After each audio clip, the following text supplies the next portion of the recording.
I'm gonna dance by myself like nobody. The Crochet Crowd, Michael speaking. Back away, Sage. Dance like nobody's watching me. So what we have to do is we have to orientate this bottom half to match the top half.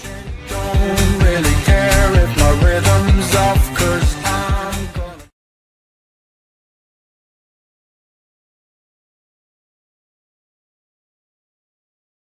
Good morning and welcome to the Crochet Crowd, and good morning on this Monday morning. I am working on a Christmas pattern design. I've actually already done the blanket. I have the diagram already drawn.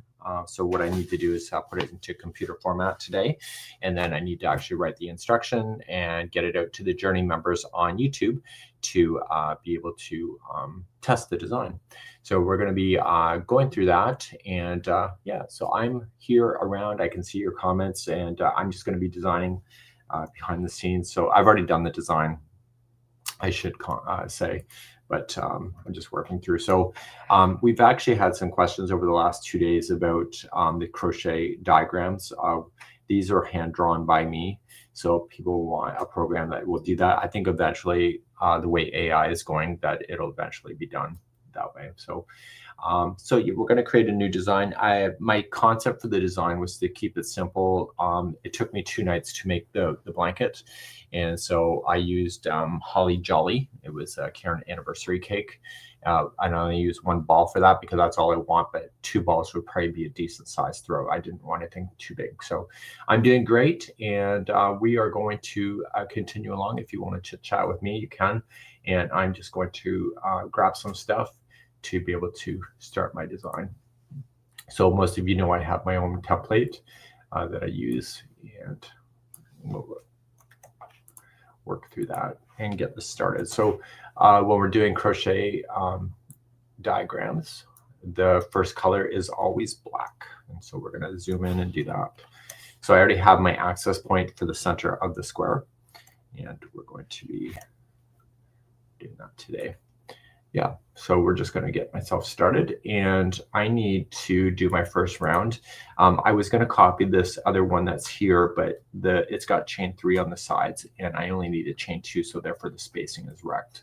So I need to create a new one to see where it's going to go. And so this will be there, and I use this as a guide throughout the whole thing as I'm doing it. And we'll do that, and we'll move it to the guide level as well.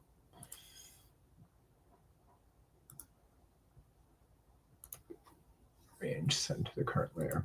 So anyway, I had some questions about this, and one lady wanted to send me the design that another person did to draw up the diagram, and I politely declined it because I think if the designer really wanted you to have it, they would do that. So we're going to start and just grab some single crochet. So I use these for my corners. And the spacing of the green line is to tell me how far the stitches are apart from each other. And so we need to put in our first one. So we're going to move to round number 1 and get our first double crochet in. So we're going to look for a black one. Black is always starting our coloring that we have. So how do you become one of the testers? The Journey members on YouTube have been doing the testing lately for me, and we've just been going at it that way. So yeah. So I have to determine where I want to go. So I want to make sure that the height matches. So I got to make sure that these guys all stay within distance of each other. So these are just plopped in, and the green represents the spacing between stitches.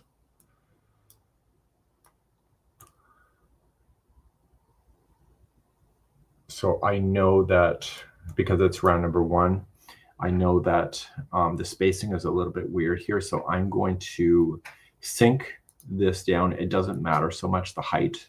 I'm going to sink that down and make this a little bit smaller. I want the spacing to be more consistent, leaving out of the gate. And we'll try moving those guys here. So I'm going to move him probably right there somewhere. The first one is always the most difficult to figure out that spacing. Yeah, so if you're a Journey member, Barbara, on YouTube, you can test this when I'm ready. And so they get their stuff in advance. People have said, well, it's pretty elite to do that. No, not really. It's a helping hand. And actually, some people are not really strong pattern readers. And so they see things and they have advice and tips and stuff that I would not consider. So I would, so it's really quite helpful to have just everyday people just like yourself, Barbara, that are working on it.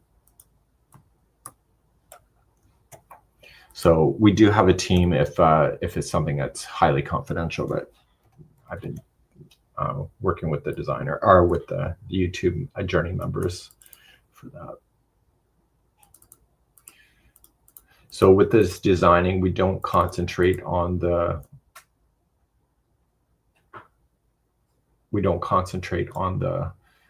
stops and starts of any of the rounds. And we're going to rotate him so that the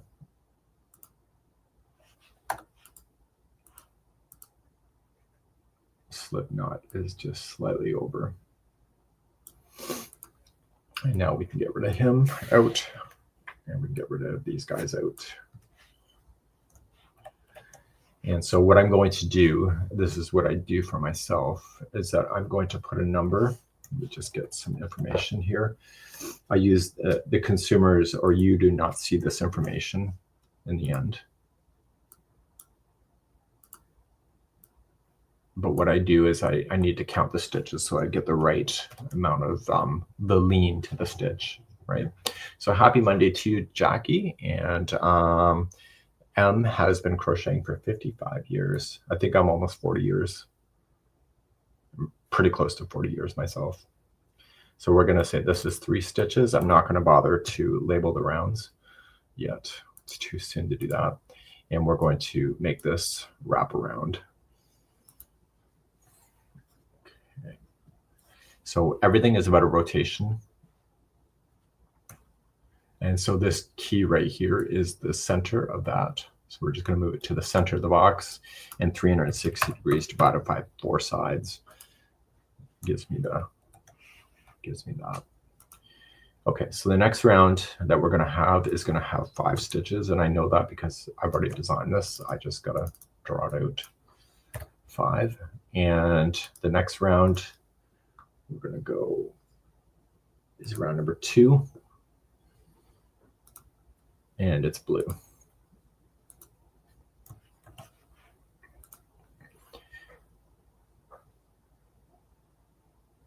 So once I found Mikey, it has been nonstop, says Susie. Yes, Susie, you've been with me a long time. I actually recognize your face.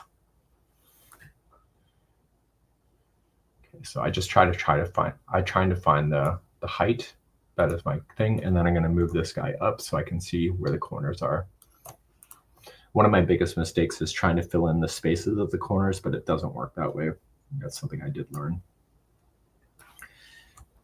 Move him down. We're just taking a copy of him down.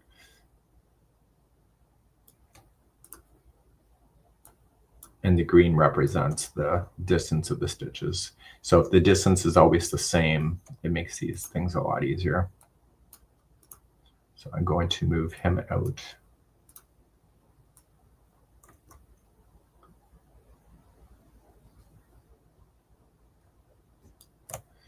So the bottom of the stitch is what points to where it's going to go.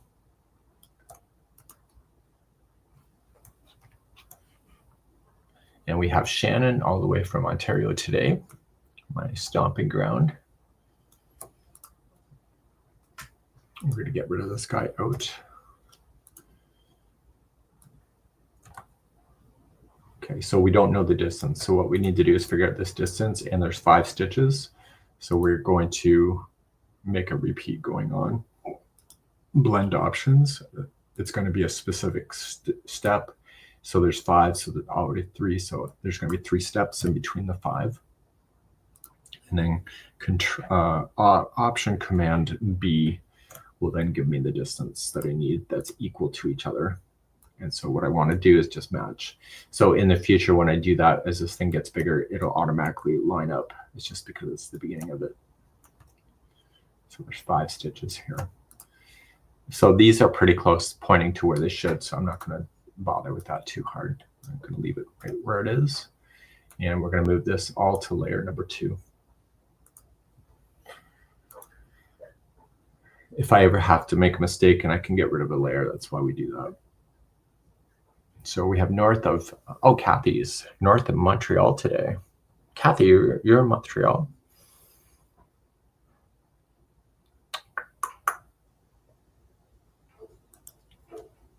Okay, so we're now going to rotate him around and make that, do the do-si-do around the corner. Oops.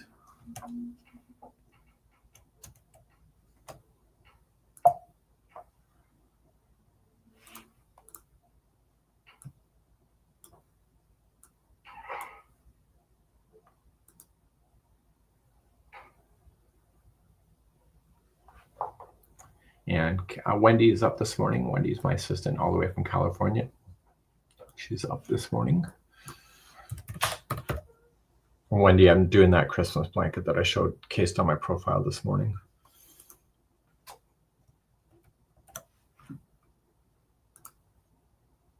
Okay, so there's 5 stitches there. The next one is going to be jumping by 5, 6, 7, 8, 9. So the next one's going to be 9 stitches.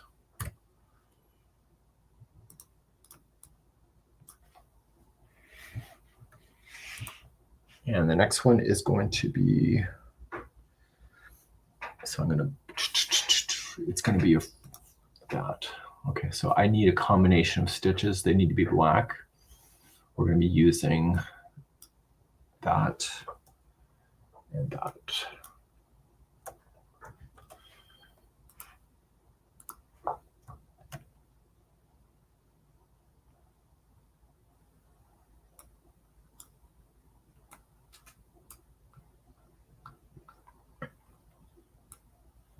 To prevent this thing from really going sideways, I'm going to try to match the height to something that already exists.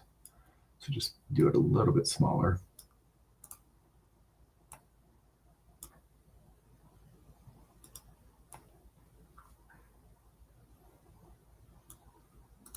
Okay, so there's the height.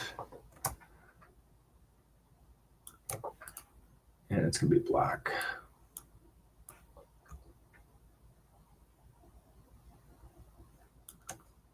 So this pattern is really an easy repeating pattern that I have.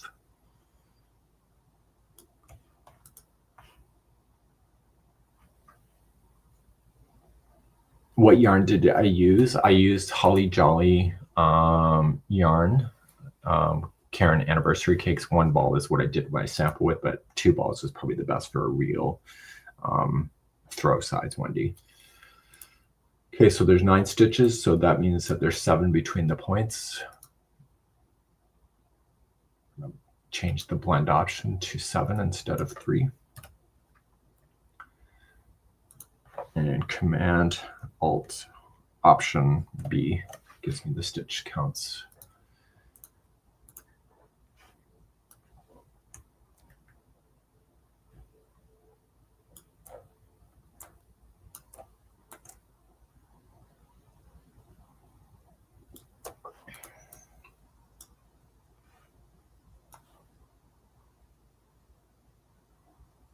And Ola Jo, she's in the house this morning.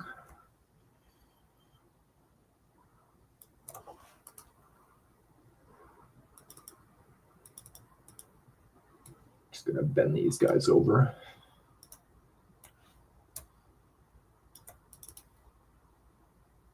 So we started decorating the house yesterday, just getting things cleaned up and ready. We pulled out a few things, but nothing crazy yet. Okay, so this pattern is got a weird, I wouldn't say it's weird. Okay, this pattern here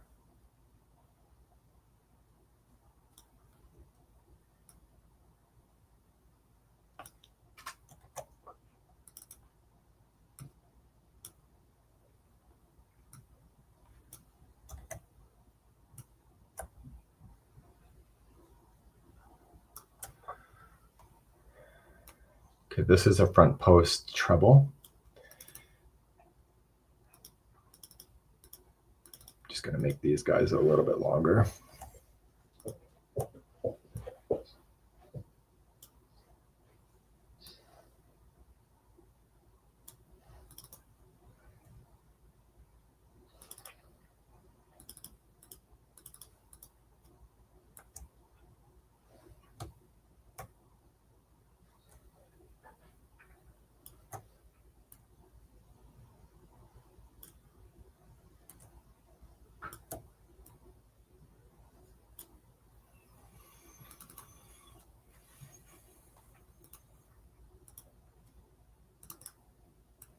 Okay, so this is every other stitch.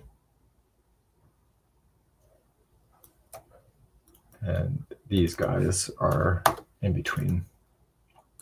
These stitches are kind of hard to design with as far as a crochet diagram.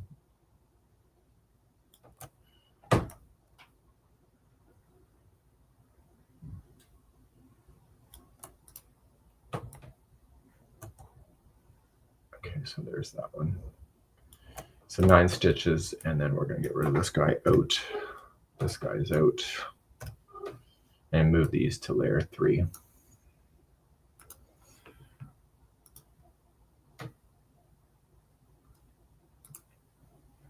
So it's snowing in New York, Daniel.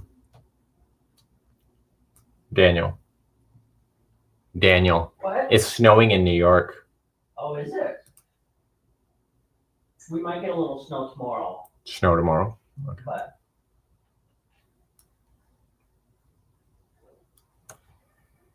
And Daniel's working on his computer just right over there. Command D. Okay, so 9 stitches. And we're going to zoom out a little bit. We're going to move these guys out a little further away.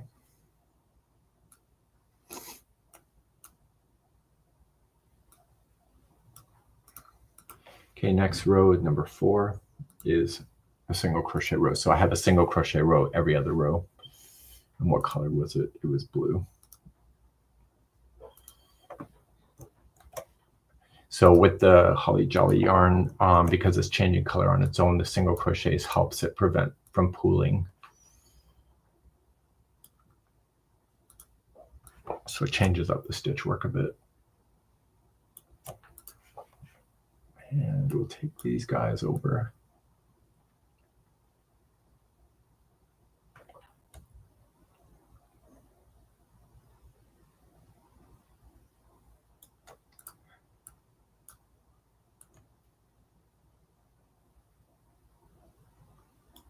Okay, so if this is 9, it's going to be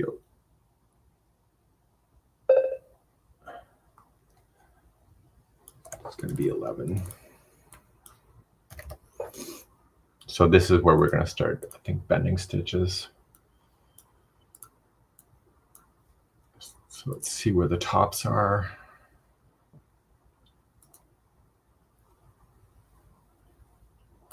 So 11, so that means that there's 9. Option Command B. So there's the tops of the stitches. At some point, these things are going to bend. They haven't bended yet, though.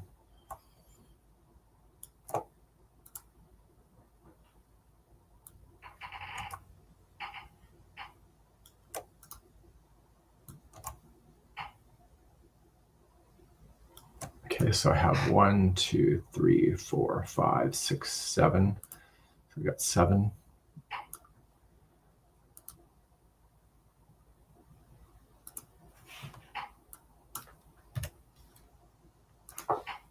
Option Command B. There you go. Done. Get rid of the hem and hem out. And let's make sure these are all on the same layer. Number 4.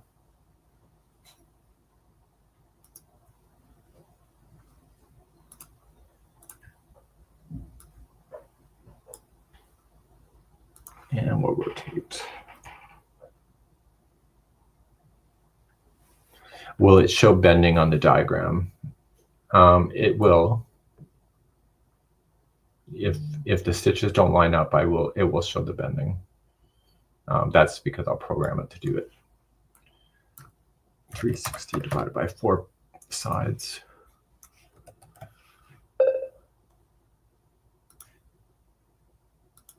So I am Nathan. I am doing a Christmas blanket design that I've already done it, and I've got it handwritten, but now I'm doing the fun stuff. So what we're going to do in the next round, we're going to do a cluster, a 2 double crochet cluster. And make sure this is round number 5. Paste.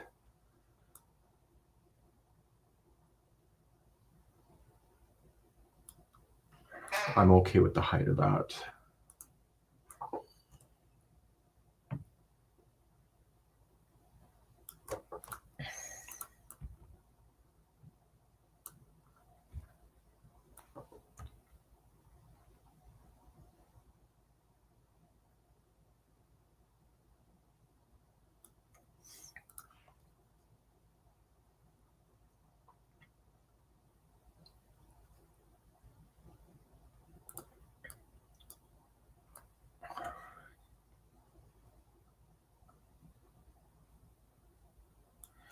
Okay, so if this is 11, this is going to now be 12, 13, 14. It's going to be 15.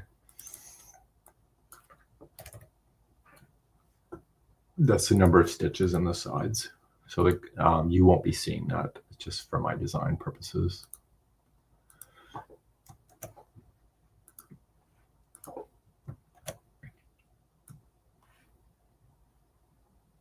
Okay, so if this is 15 minus 2 is 13.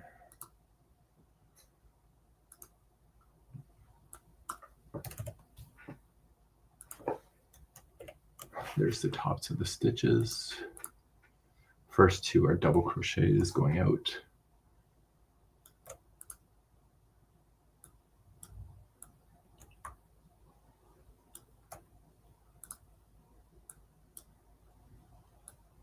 So once I have this done, I can write the pattern officially. Okay, we're going to bend.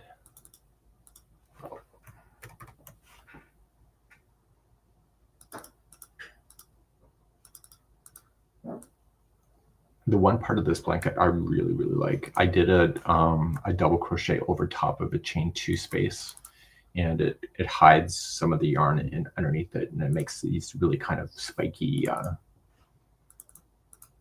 festive kind of idea.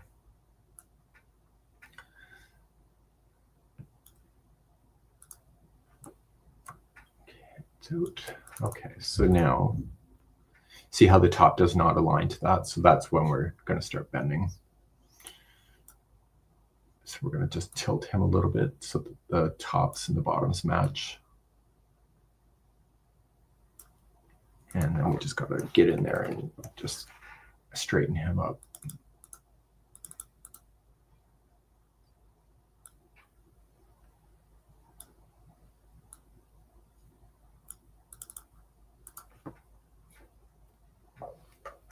And down. Okay, so then I need him to go the other way as well. I should have done that already. And bend it the other way.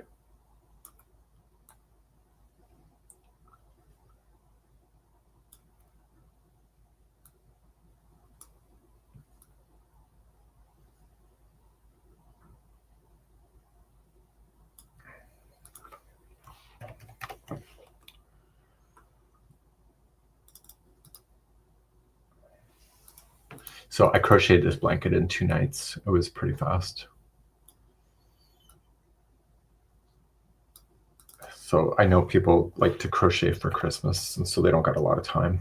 So there's going to be 1, 2, 3. So there's 3 stitches of this. So let's put those in. Blend. There's going to be 3. Option Command B. There's the 3, and then I need some single crochets that are in between in black.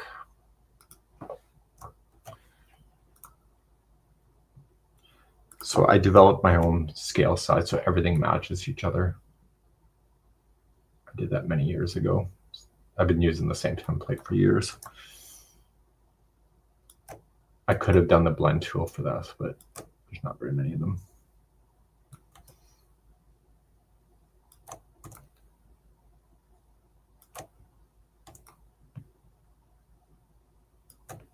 Done. That was that round. Let's get these out. This is out. Because it's a square, this corner will copy into this corner. We just got to make sure they're all on the right layer. This was round number 5.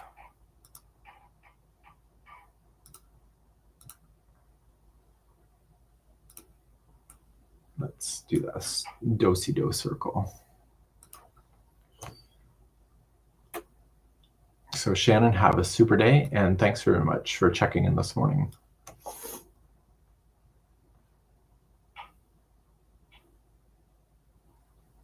So you did your first doily. That's fun. What kind of doily did you make? Is this a custom-made pattern template? Is it available? The template, I made it. It is for sale on Mikey Stitch Studio. Just so you know, it's priced at a rate that I think is fair because it's taken me years to build it. But you need to make sure you understand Adobe Illustrator before you buy it because it's a template that goes in. And yeah.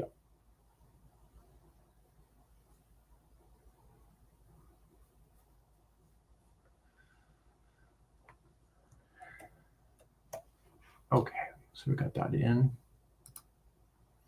So it's in the template there, just so, but don't buy it if you don't know how to use Adobe Illustrator because you'll be wasting your money.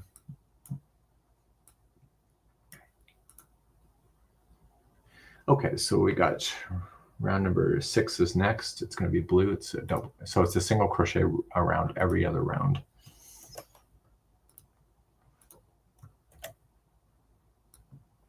So I just need the height.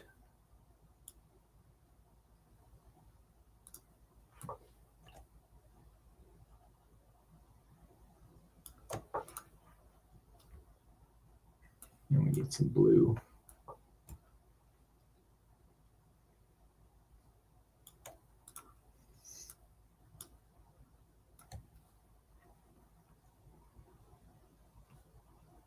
And no, we don't offer classes on Adobe. I thought, you know what, Wendy, I actually did film one, and it turns out that my sound was off the whole time I did it. I know, 3 hours out of my life missing. Okay, so we know that there's this 15, so this has to be 17 in this round.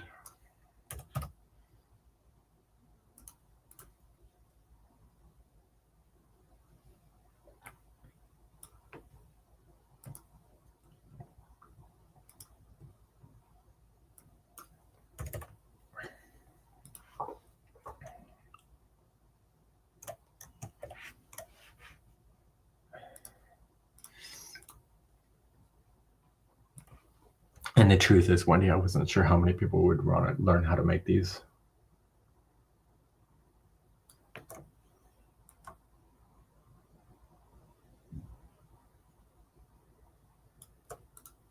Okay, so the bottom is misaligned, so they need to lean. You need to bend.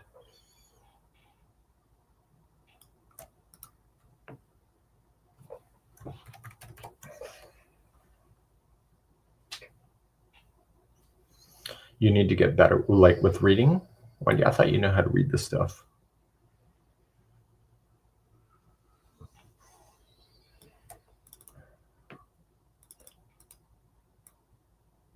So it's just leaning ever so slightly.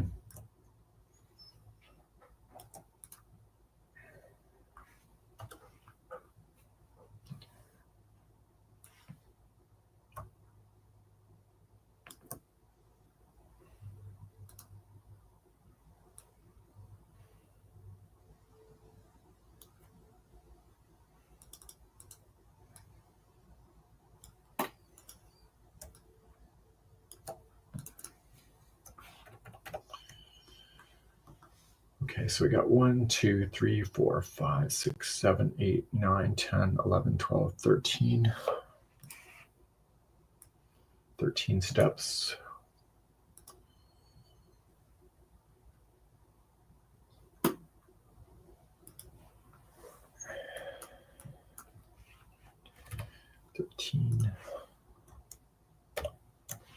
So see how it kind of like bends.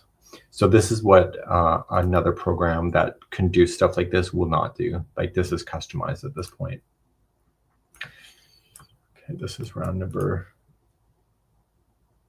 is it number 6? 1, 2, 3, 4, 5, number 6. But I think AI will replace me one day and doing this stuff. But hopefully I'm retired by then.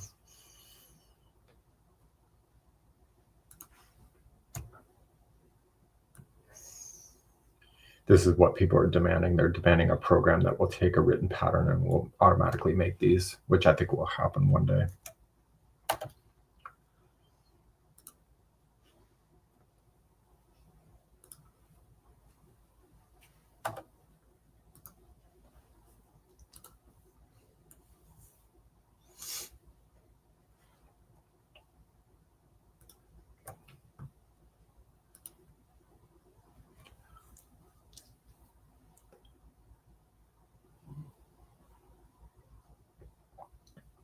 So we have BC in the house with Roxanne this morning. So Jeannie, she likes to make the crochet Christmas blankets. I do too.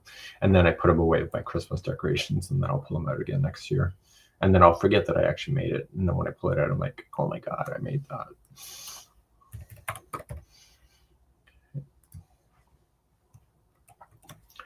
Okay, that was, shoot. It's not on the right layer.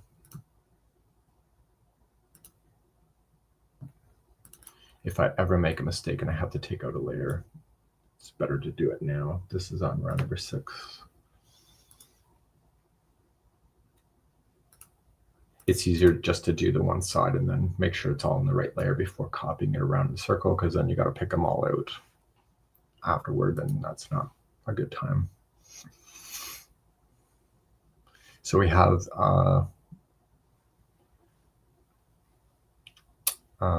Illinois in the house, and Kathy says watching a create diagrams is like shorthand.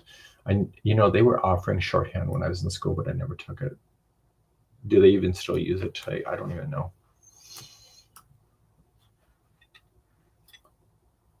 So AI will not replicate the creativity, no, but it will replicate, I believe, how to do these diagrams. I think you'll be able to punch in a pattern one day and it will do this automatically. I'm pretty sure of it. And it may happen within my lifetime. Who knows?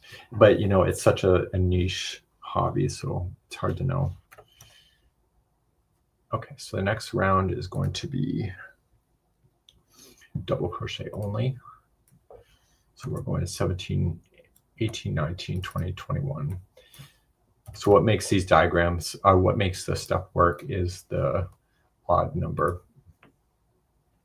It's going to be black.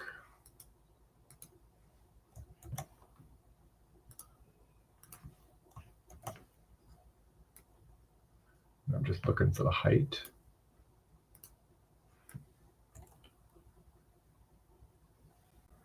Wendy says we were probably the last generation to learn shorthand. You know what, Wendy? You know what I really considered when I was actually being a court reporter. With the people that are taking notes, I did consider that. But chances are I would hear something and probably roll my eyes in the court. Yeah. But you have to buy your own machine, that special machine to do it, and then go for education to do it. Okay, so there's 21 of those, so it's actually 19.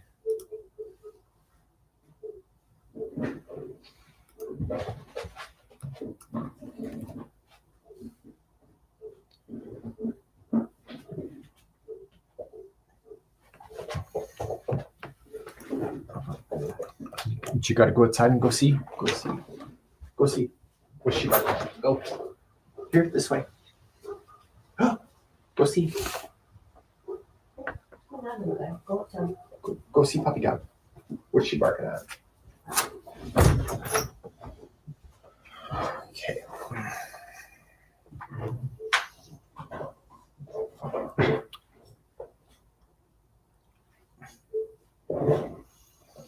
So I had a great typing and short. So I did typing class for sure.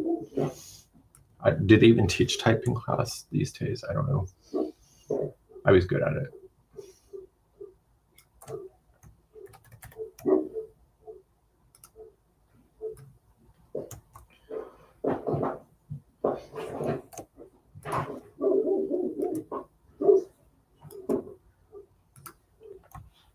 So I took typing class in grade 10 and my dad bought a computer in the fall of grade 10, an IBM 286. And to help learn typing, I started typing out my class notes. And for the remaining of my education right to college, I typed my notes every time I got home from school. And I turned myself from a D student, a failing student, to an A student because of it. Because I think just by typing it out, you regurgitate the information twice. And so when we had open book tests,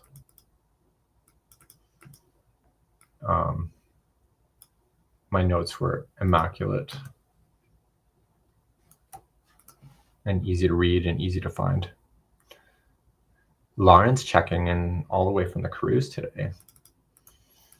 The crochet cruisers today are going to Bimini in the Bahamas. They're going to be enjoying the Caribbean sun today.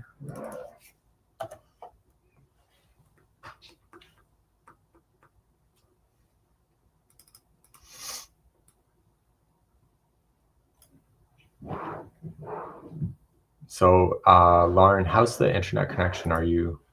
Am I cutting out, or are you good? Because we're going to try testing the AV for the classroom, I think today or tomorrow morning. I think today, though.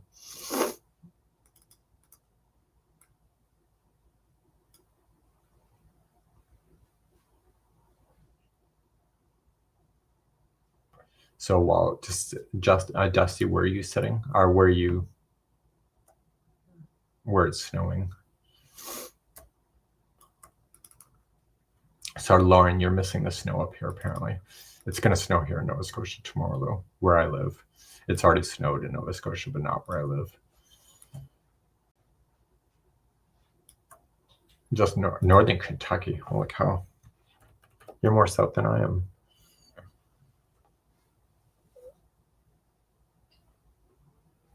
The integrate, once we left port.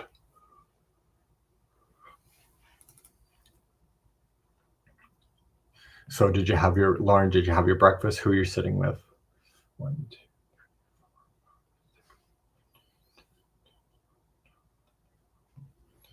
2, 15.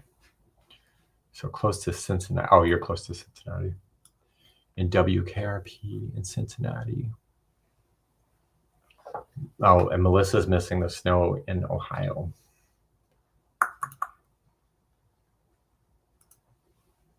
I've already designed a blanket. I'm just recording it. I call it memorializing because these will probably last after I'm dead. So I say that I'm memorializing a pattern where I'm putting my thoughts officially into a computer.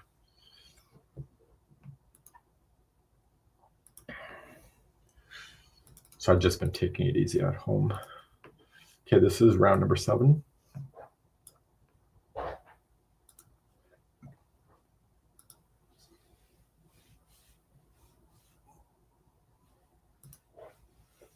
I saw in the news 9 inches of snow with the blizzard. Apparently it snowed like hell where I used to live in Ontario. But I'm not there anymore. It's okay. No breakfast yet. Still drinking coffee in her room. So it looks like it's a good time. Lauren, it looks like a really good group on board.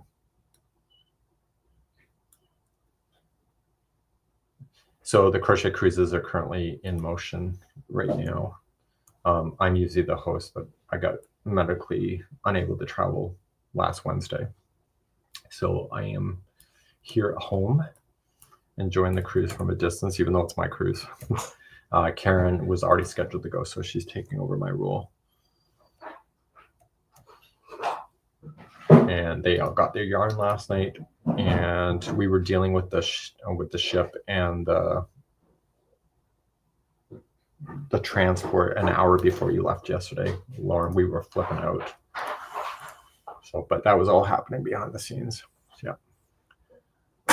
So Gordon is bragging about being all hot and bothered with the 75 degrees.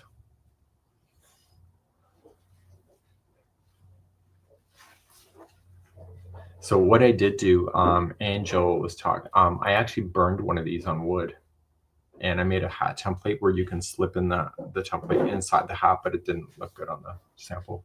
Bye-bye. Okay, have fun. Okay. So I'm good. I'm feeling okay. I've been actually sick for quite some time. I just didn't know what it was because I'm a typical man. I didn't go to the doctor sooner. So anyway, I went to ER, and then I basically got told I can't travel. And I said, I'm going on a cruise. And they said, you got to cancel your vacation. I said, it's not just a cruise. It's everything. And I said, all my friends are going to be there. And they said, you got to cancel it because if you have a problem on the cruise ship, you're going to be screwed. So it wasn't a hard decision, but it was an ugly decision to choose health over convenience.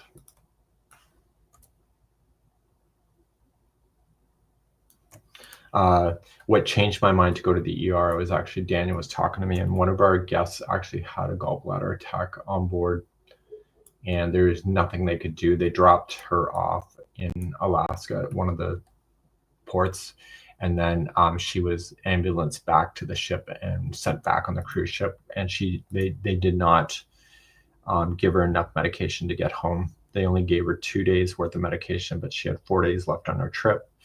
And so it was bad. So she had emergency surgery as soon as she got home. So I was concerned about that happening with me. So I decided to stay home, because anybody that's been on a cruise ship knows that the ER is not the place to be if you're in serious trouble on a cruise ship, because they can only do so much. And then my travel insurance canceled as a result of it, because it's a known condition at that point. So it seemed like an obvious decision to choose myself over taking a risk.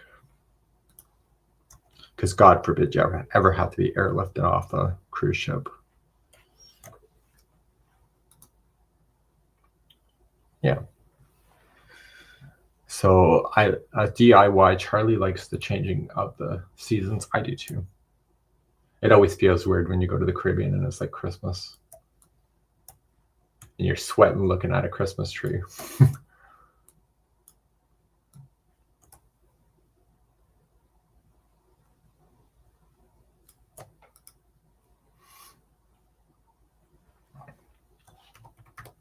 But I have to say, so I'm on 2 medications now that I haven't been, and the aftertaste in my mouth is awful. You don't want, normally crap comes out of my mouth, but ugh, there is an aftertaste that is on my tongue that I just cannot get rid of. It's gross. Even for me, it's gross.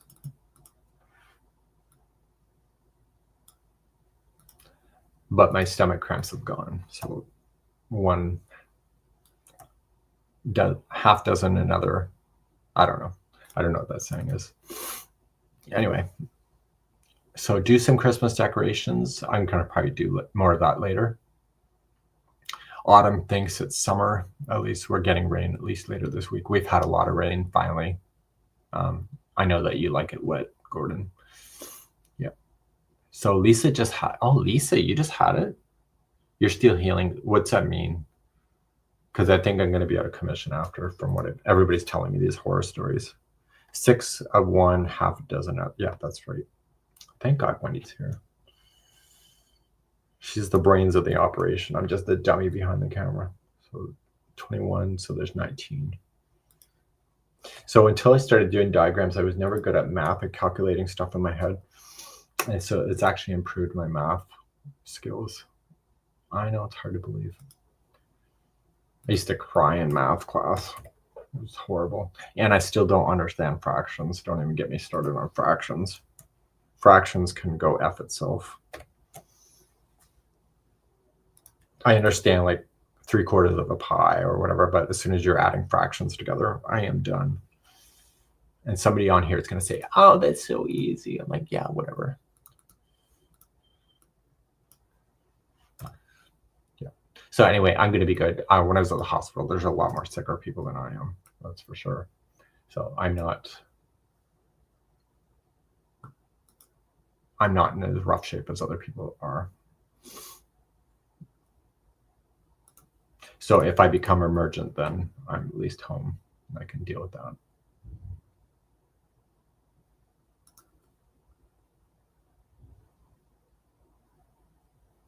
And just hang on one second. It's so windy here. I think the front door in the house is opened.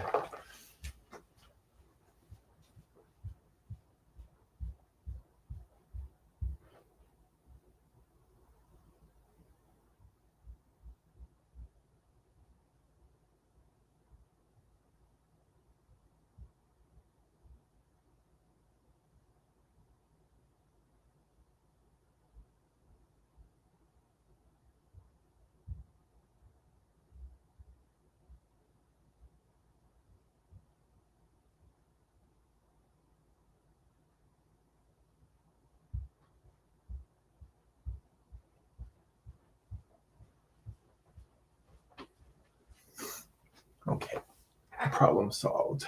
Okay, that was round number 7. It's windy or windy wherever you are.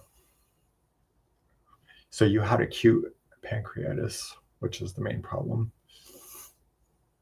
Balance in my checkbook. Yeah, I got to do, Annie, I have to do my budgeting later after this. It's that time of the month. I got to run the budget and make sure everything's okay. Actually, I had a Revenue Canada audit, a spot check actually 3 weeks ago. It flipped me out, but I keep everything above table. I probably pay way too much tax, but I'd rather do that than get an audit that screws me over.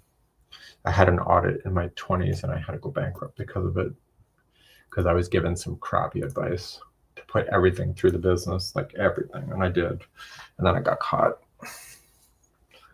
So ever since then, I vowed if I ever have a business, I'm not going to mess with the government. And that's my story. Okay, the next round is going to be, oh, that's the interesting round. So that's going to be double crochets.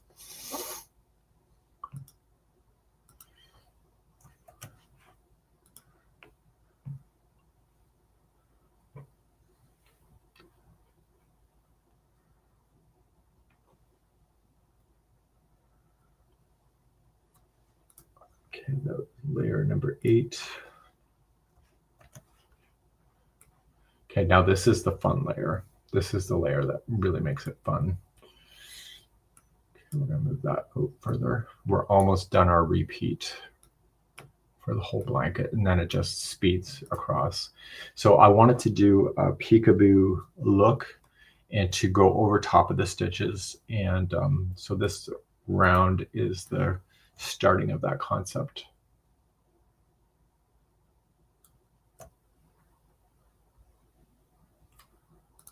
Okay, and it's black.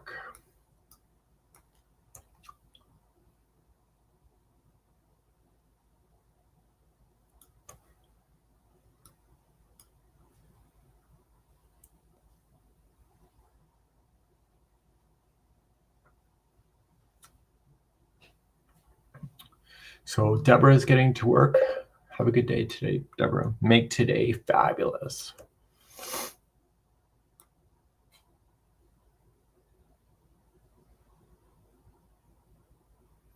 So Gordon was talking to me in the summer that they over, typical gays, they over decorate. So I'm interested to see what he's going to do this year. Okay, so this is going to be 25, 27.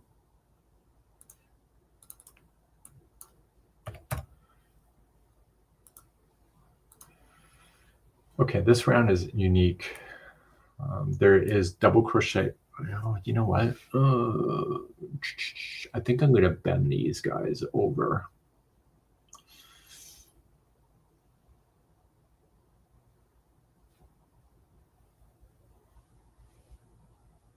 Okay, so this is going to be 25 steps.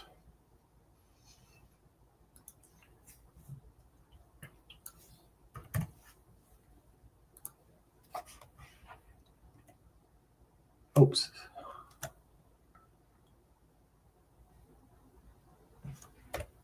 There's the tops.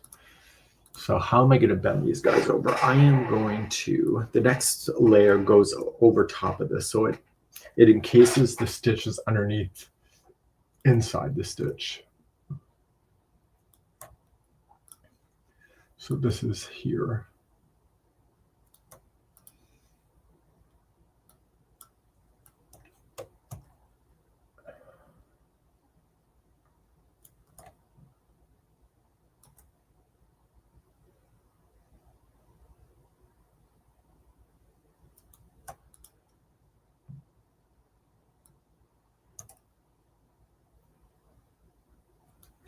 Yeah.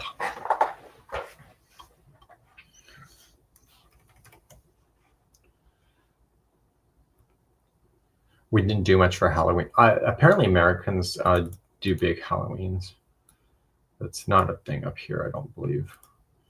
And Thanksgiving is really not a Canadian thing. We do celebrate it, but it's not a big deal like the Americans do it. I know I know quite a few people that don't do anything for Thanksgiving at all, like Canadian wise. And I think probably some Americans don't do anything either, but I'm just gonna bend these guys. Gordon likes when I mention the word bend, I'm sure of it.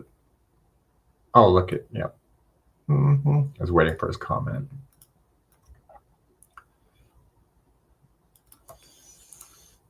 Yeah, so these guys here, they are special. I'm not even sure how I'm going to write it yet.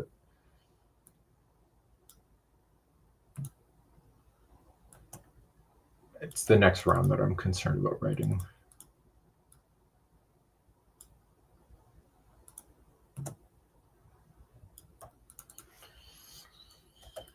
Okay, so we're going to, so I need 1, 2, 3, 4, 5, 6, 7, 8, 9. Need 9 of those.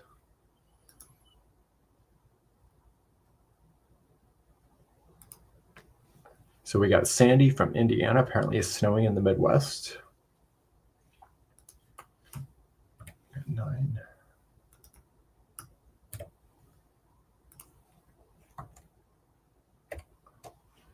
Okay, and now there is, what am I going to do with the single crochet or the chain? Let me just grab a couple chains. I need 2 chains, black.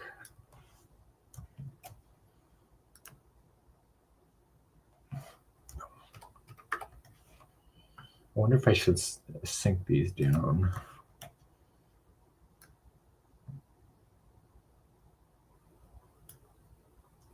So anyway, I just finished watching Selling Sunset out of California. Oh my God. I think I'm going to bend these guys down a little bit. I'm just going to tilt them. Anyway, the guy, actually, one of the owners said a most interesting thing, and I'm very analytical. And he said that they're having one of the worst years out of 35 years. And I'm kind of wondering whether the TV show is actually ruining their business. Because I would never hire those people to sell my house.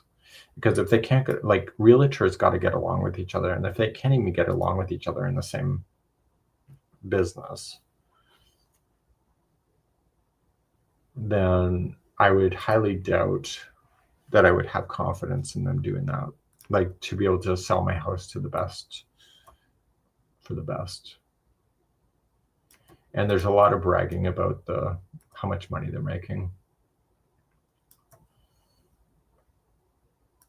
So I think I would have a problem with that, because then I would feel like they're taking advantage of me. So I'm bending them down because the next layer is going to cause it to hide behind the stitch. So anyway, what are your thoughts on that? Like, has anybody seen that show? It's a trashy show, but the drama these women fight about, like when they go out for dinner, you know there's going to be a fight just because they can't keep it sane. So 1, 2, 3, 4, 5, 6, 7, 8, 9, 10. I got 10 of those.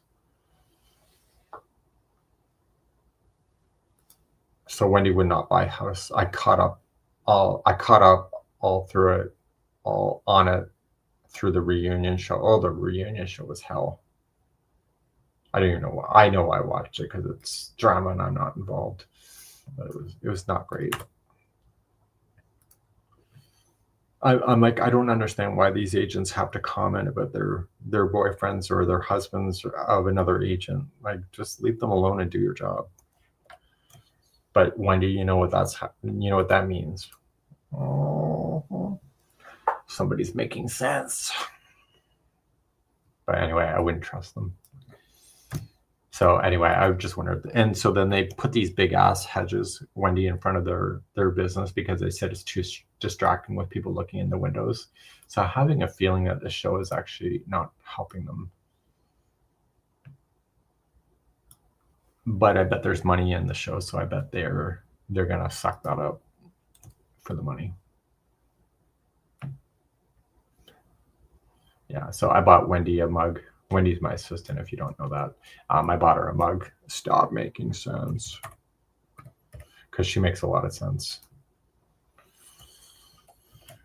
Okay, so that is that round. That was 27. And then the final round, well, actually not the final round. We've got to do 2 more rounds. So the next round, we are going to do a single crochet top. So the next one is interesting. Round number 9. I need a bendy one. Just grab this guy here and take it with me. I'll just drop it. You like seeing the houses? I don't know if I like seeing the houses. I just see opulence to the point where, like, who in the hell can afford that? Like, what do these people do in order to make that kind of money? Okay, this is what I need right here. I'm not jealous about the money. It's just, it seems like it's so over the top that I think it's ridiculous.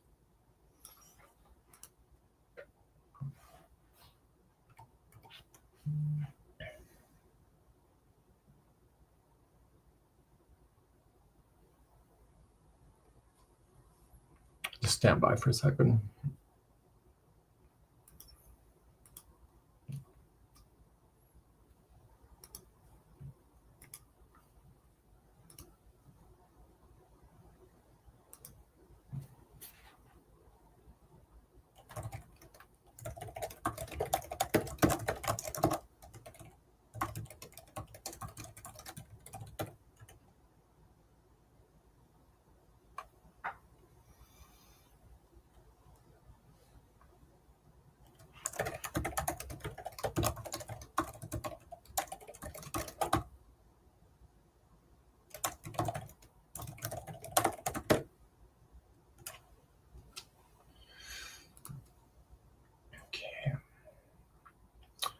We're going to change that to blue. You like the kitchens? Oh my God.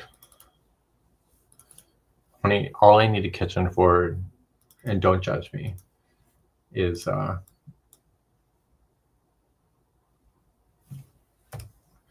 it's for the craft dinner box. That's all I can cook. And eggs, barely.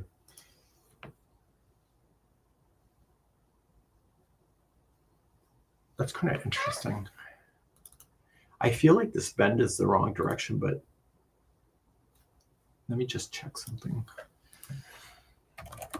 I feel like that bend is in the wrong way.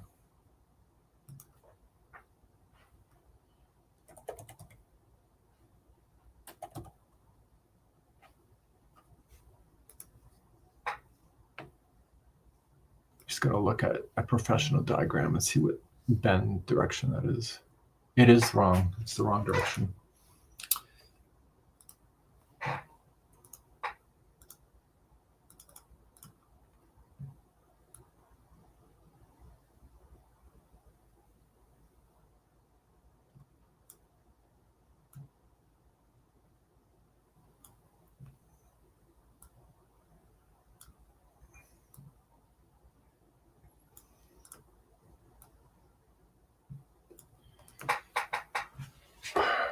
Are you bending it? So if the bend direction was wrong, it's going actually into the single crochet underneath.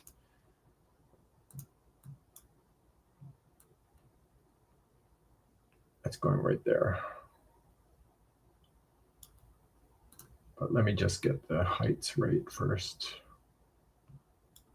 It causes it to, so it's going to be inside this chain work.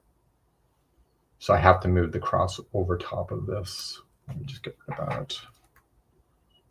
It does a really cool feature though on the project.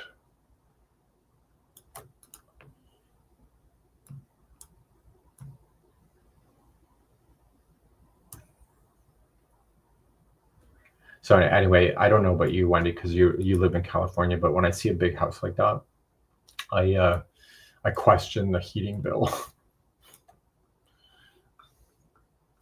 I saw some really big houses in North Carolina once, and I'm like, oh my God, how in the hell do they afford to heat that house? And of course, you know, me being Canadian, it's the first thing on my mind. We actually looked at a house before we bought this one. And anyways, 5,000 square feet. This house is 1,800. And I just thought, oh my God, you know, how am I going to afford to heat a 5,000 square foot house? So anyway, it became a no-go for me.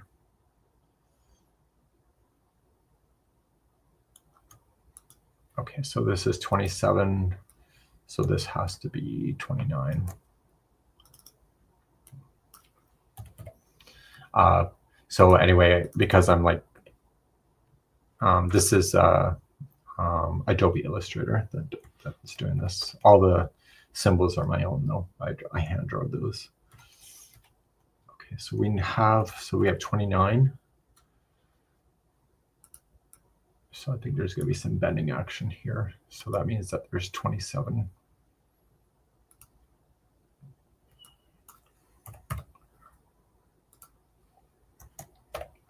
So those are the tops.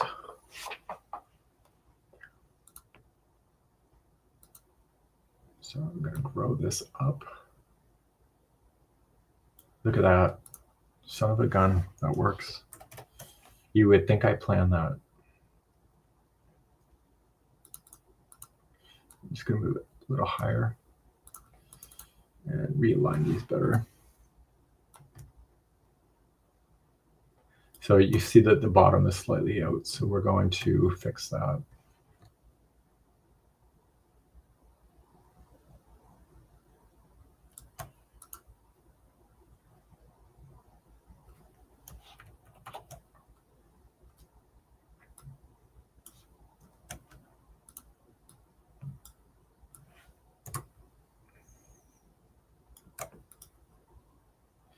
The pattern is for a Christmas blanket. This is the end of the repeat. Well, actually next round is the end of the repeat. So it's a nice, easy repeating. Once you understand it, you can put the pattern down and just stitch in front of the TV and enjoy your pattern. So I crocheted the blanket over 2 nights. It's just a throw for my sofa. So Missouri, is it snowing where you are, Mary? I hear it's snowing in Kentucky.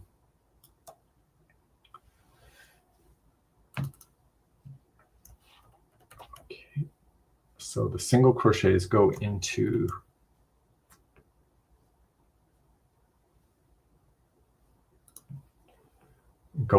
these. So I need 1, 2, 3, 4, 5, 6. I need 11. So by doing the blend, it causes the motion to follow the arcing of it. So did I say 11? 9, 10, 11.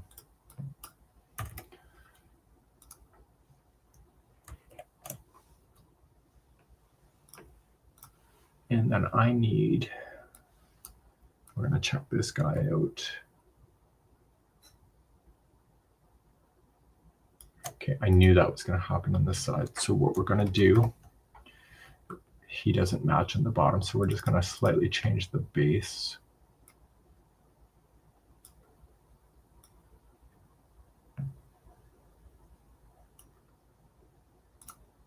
Got it.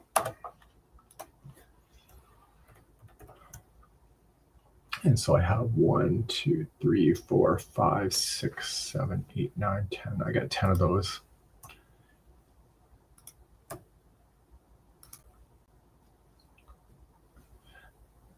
If to read a diagram, you just got to go step by step. It just, if you look at the whole thing and you're don't know what you're looking at, it can be confusing.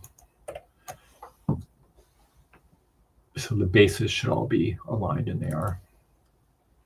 Okay, so we have one more round, and then the repeat is pretty much done.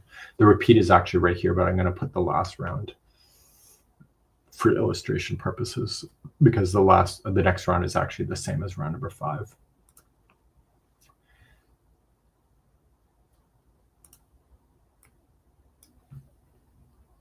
Okay, this was round number what?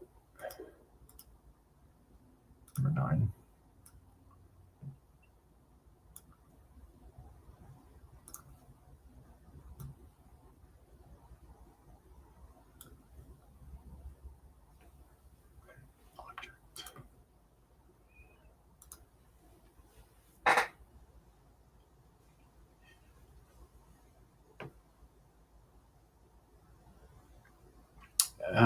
So Jamila, so I'm not saying your name right. I know that the crochet diagrams is what I learned to crochet with, not the writings, because I'm not that strong of a reader. I don't read. I don't mind status updates, but if somebody types a novel, then I get so distracted with it I can't read very long emails. Was Holly Jolly? Yes, and it was Karen Anniversary Cakes. The sample throw is just 1 ball, but I would get 2 if you want something of a decent size.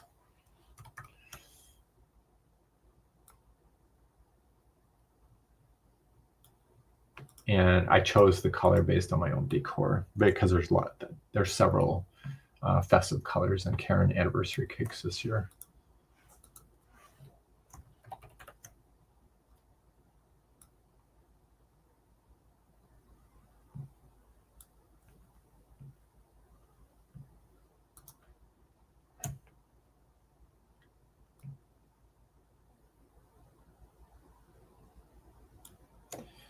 Okay, so we have 4. And the final round is going in now. So this is round number 10 going in.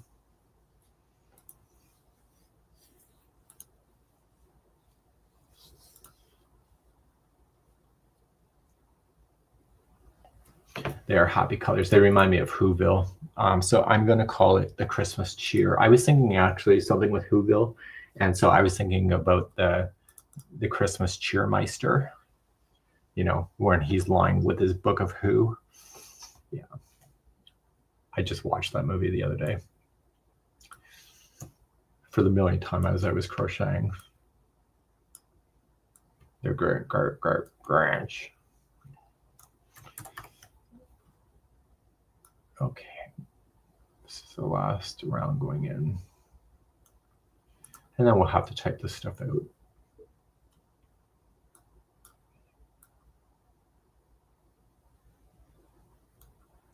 Okay, so this is 29, so that next one is going to be 31.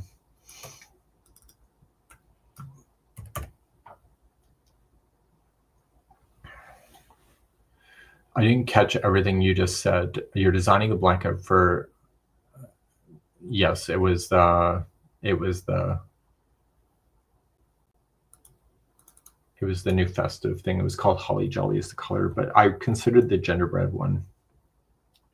But I wasn't sure how big I didn't know how big it was gonna get, but it's actually a pretty fair size.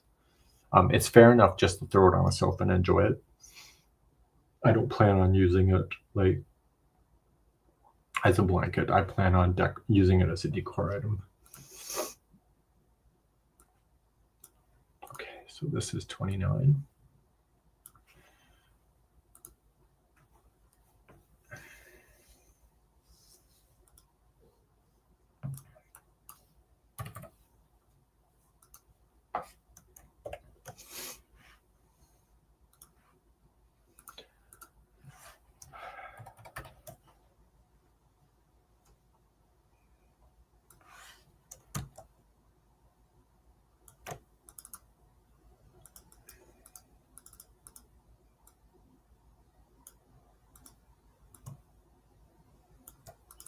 So if you're a Journey member on YouTube, you're going to have this pattern in a little bit. I got to type out the instruction and then do that. So I'm good today. I'm actually good. I have antibiotics. I don't have the pain like I was, but I feel like a little lightheaded, like delirious. But other than that, I'm good. I stand behind the decision that it was the right to stay home.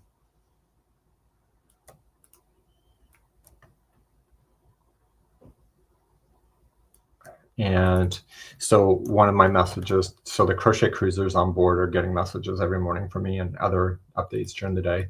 And my goal is to make sure that they're not worried about me and don't make it all about me. And I will be fine. And I want to enjoy their trip through their eyes.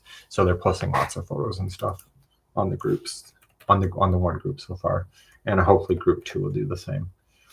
So it's been really fun to watch, honestly. And do I have FOMO? Not really, because I made the best decision for myself.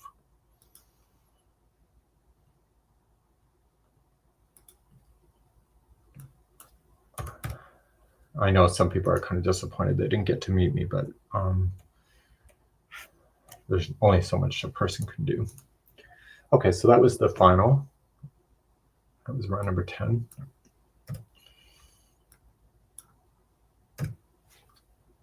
And let's get this guy to go around.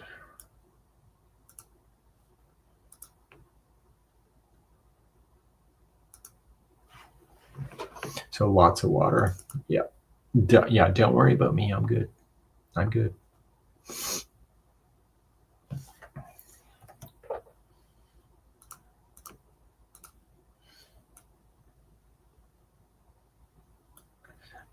Mary, as I was saying earlier, like I was at the hospital, there's far more sicker people than I am.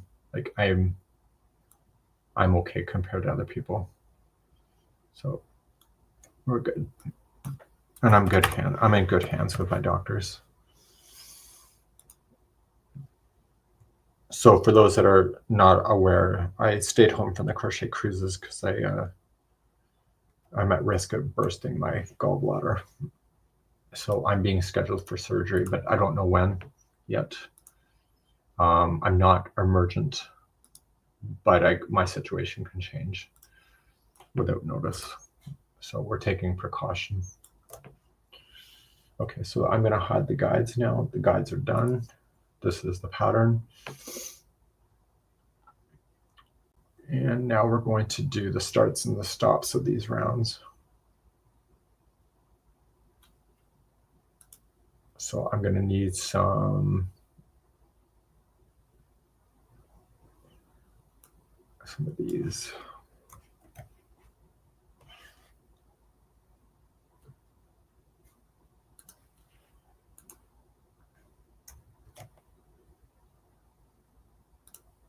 Let me just put them on round number 1.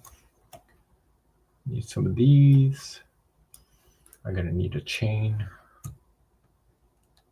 And I'm also going to need a slip stitch. No, I don't. I need the half double crochet join right there. Need these guys.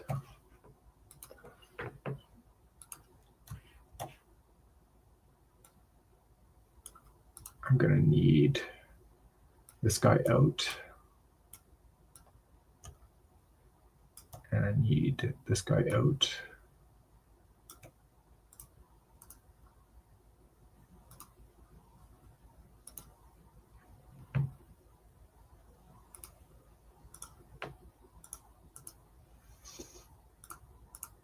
I need these guys for the stitch key that will go in the pattern. I'm going to need him for the stitch key as well. Stitch key is always black. Yep.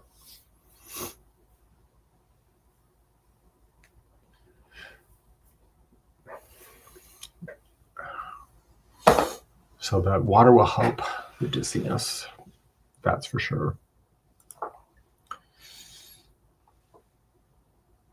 Okay, so let's just get ourselves set up and let's just start doing the half double crochet joins. We'll do these first. These are all sized to match what I'm doing. And their distance is always the same. So the first one's out, out, out, out, out, out, out. Oh, that one's missing.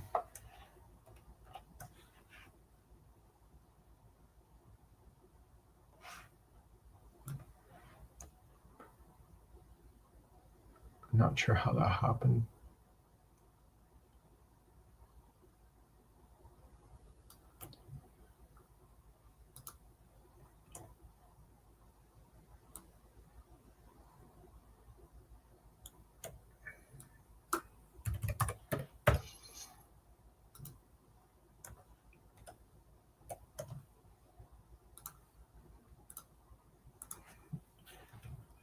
Out and out. Okay, this is the last row. So the last row would actually be that. That's real. So we need a slip stitch for that.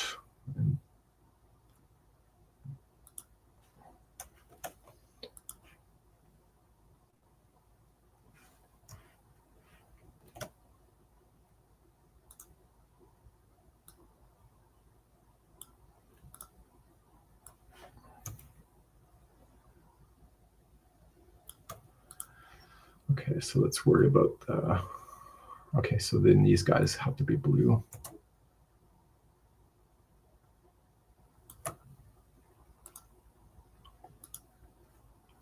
So because it's a box, this should actually go out on a 45-degree angle without any issues.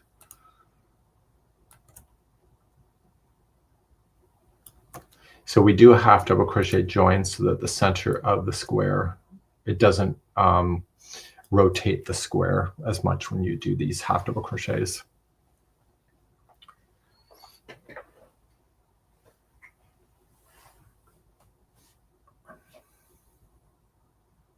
Is there a way to transfer your charts to Stitch Fiddle? I read the charts much easier on there, but I lose focus on the verbiage of the instructions.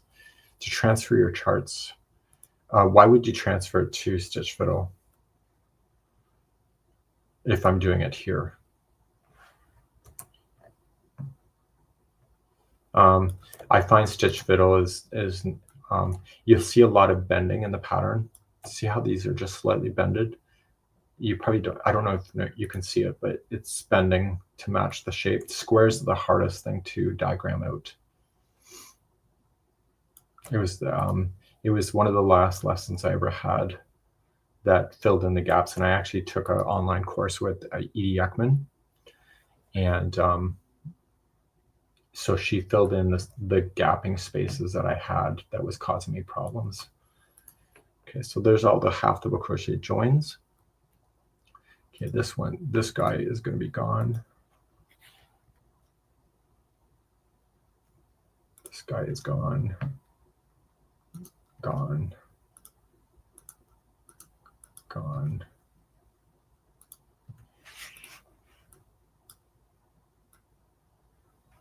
So this is Adobe Illustrator.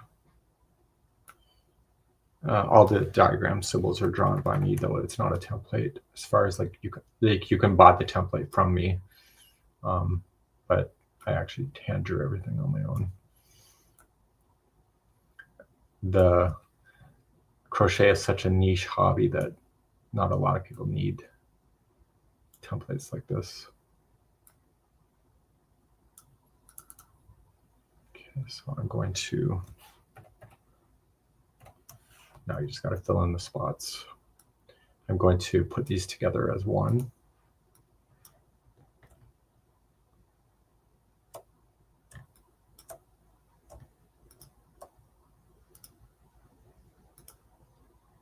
Because I can mark off rows as I go. Stitch Fiddle. I haven't been on Stitch Fiddle. Maybe things have changed. But Mary, I would not buy the template unless you know how to use Adobe Illustrator, because it took me years to make the template, so I've kind of charged accordingly. So it may look expensive to you, but it's years of work. So anyway, one of the crocheters in the retreats that I did in the spring said that they would really like to buy the template, and so then I put it for sale. But it wasn't something I was planning on doing.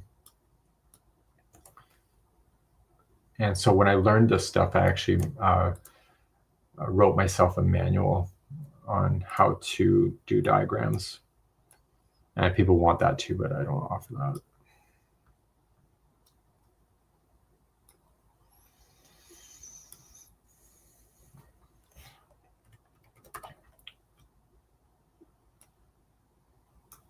And change the color to blue.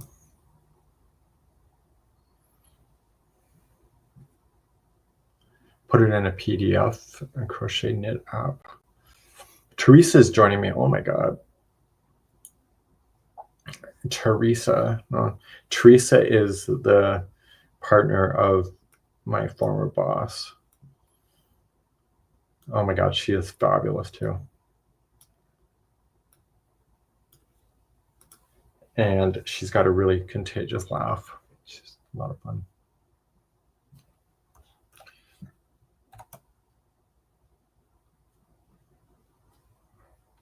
Teresa, can you believe it's like my business is 17 years.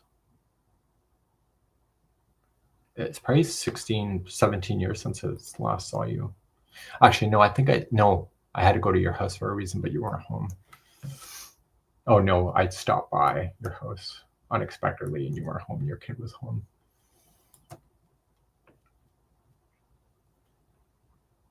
Oh no, I stopped by your house because we saw your dogs. I don't know. I don't recall. We'll just make it up as we go.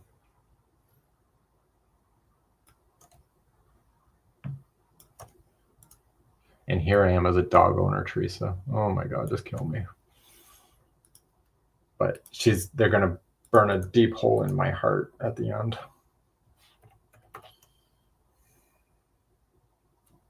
Deep, deep, deep hole.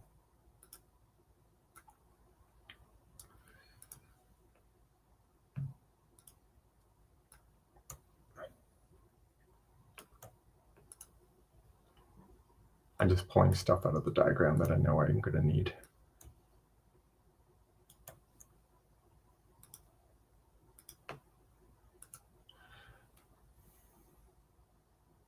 You don't understand candy.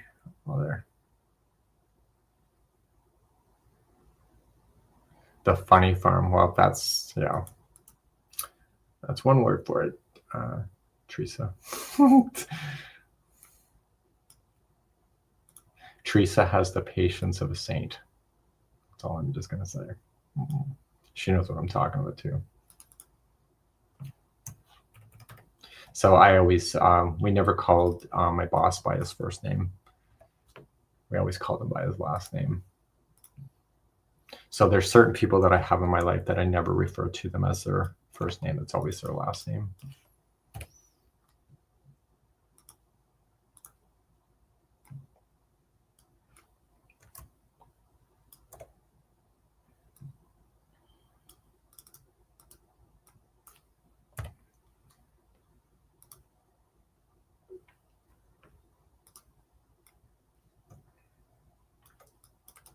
because like when you know as many people as I do, it's just easier to refer to the last name because it's more specific on who you're talking about without having to explain who it is.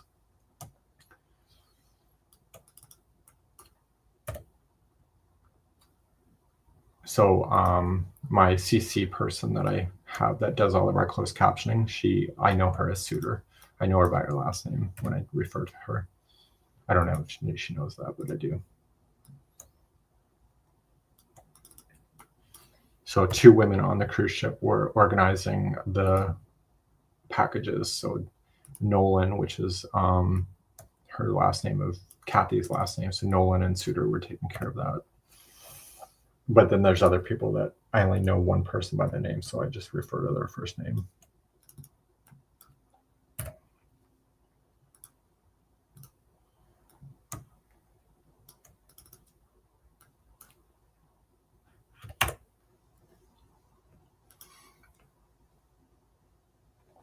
So I want to play, got to get moving. Glad you both are living the dream. It's been a good move, Teresa. I never thought I'd enjoy Nova Scotia as much as I do. You know what, Teresa, you know what it is? I feel like I'm living in an area where I can be me. I'm no longer like the town gay guy. Like Daniel and I are no longer the gay boys, because there's a high concentration of gay, lesbian, and trans where I live. So we blend in as community. So we're no longer that finger-pointed couple. And I think that's what just got to me in the end. I just didn't want to. I want to participate with community without actually being a victim of the community, if that makes any sense.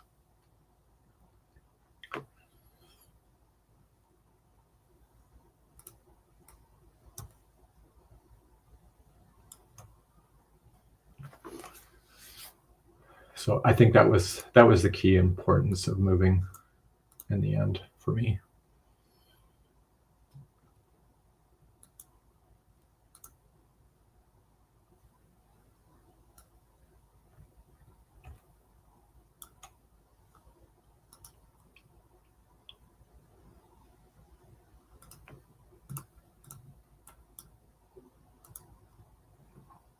One of the things that we talked about with the crocheters that came Nova Scotia trip, like Nova Scotia is so heavy on community. Like it's all about community. You support the community supports you.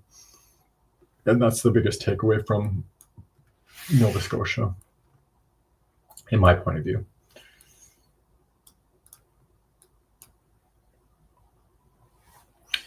It is, Nancy, it is the same blanket. Yes, I am memorializing it by getting it in diagram format, and then I got to start writing the instructions for it. That's why all the instructions always have errors. So Gordon was with us in Nova Scotia. I think he was kind of blown away with it as well. Just the sense of the community is everything. Without the community, it's not the same. I think some people were really quite moved about the level of sense of community here in Nova Scotia. We're going to get rid of this guy out. We don't need that.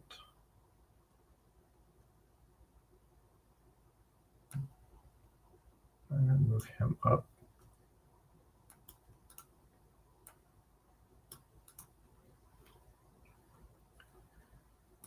Okay, we're going to take a look at this stitch diagram here.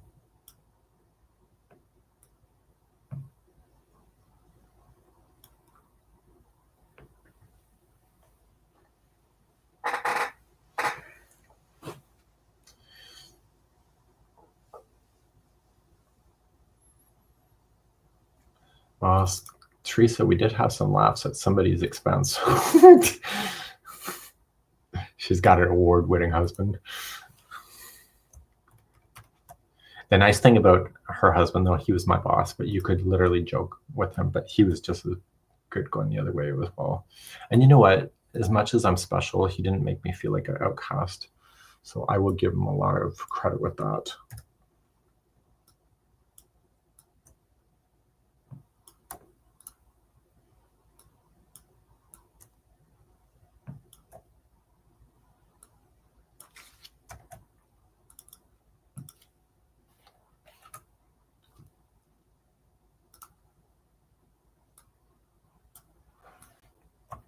So I'm making the stitch key so people can understand what I'm talking about. Okay, let's see what else we need from this. Okay, I need this one.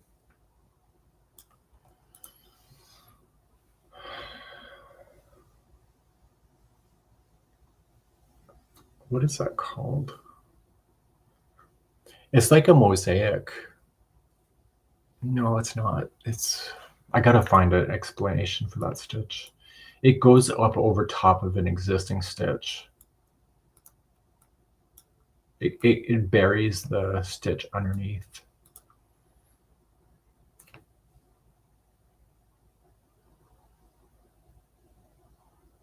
Okay, I'll be right back. I just gotta jump screens. I'm gonna ask AI, what is the name of a double crochet stitch that buries the row below?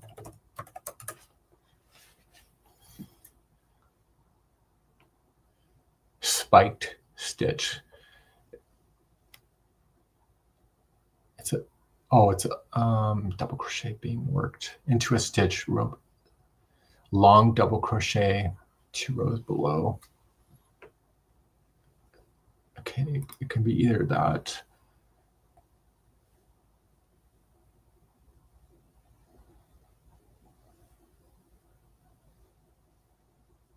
So what am I going to call it? A spike stitch or a long double crochet? I think it's a long double crochet. Is it brioche? I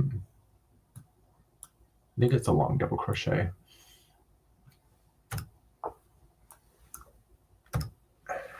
I just got to look how it's worded somewhere. Okay, it's a long, yeah, I guess it is a long double crochet. It's just bearing over top.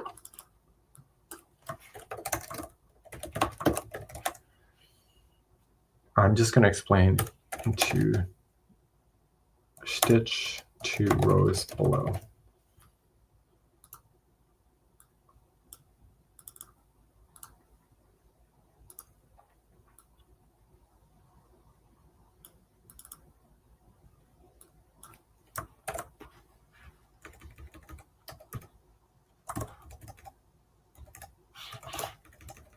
So I used to work at a, you can probably see this on my communications, but I used to work in a courier center.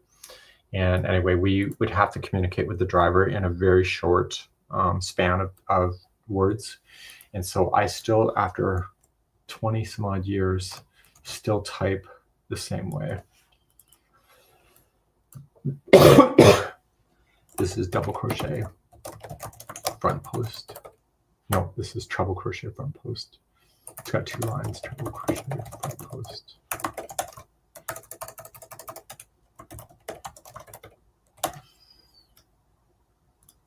And this is 2 double crochet.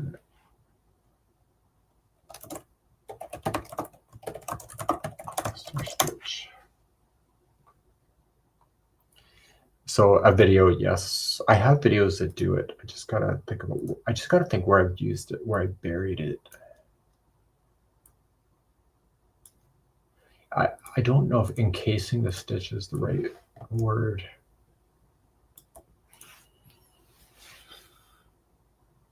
Spiked. Let me look up the definition of spike stitch. Let me ask AI. Show me definition.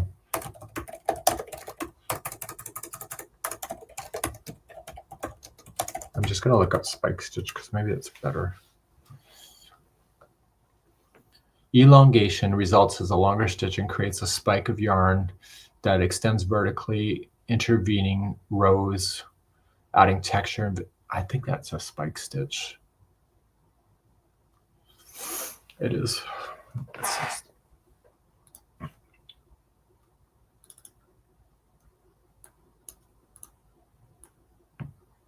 Spiked.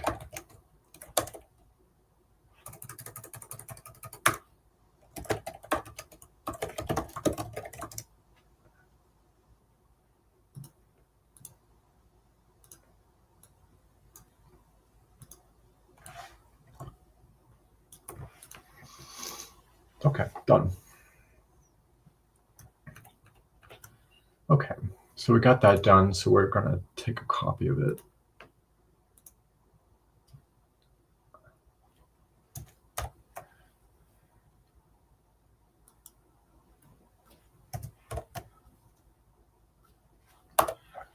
The bigger, the better. My screens that I have out here are 23 inches. And I have two of them, as you can probably tell.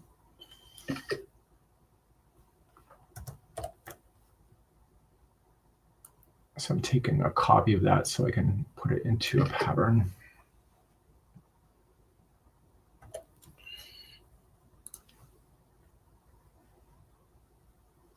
Save. So now you understand the useful. I use AI quite a bit, honestly. I don't use it for design, but I use it to help me understand something better. And the best thing I ever heard was a guy from Google that I know. He says AI is supposed to take the mundane task away from you and let you focus on the bigger picture. And so once I understood that, it kind of changed my perspective. Okay, so what we're going to do now is that we're going to get out of the screen. And we're going to move to a different screen.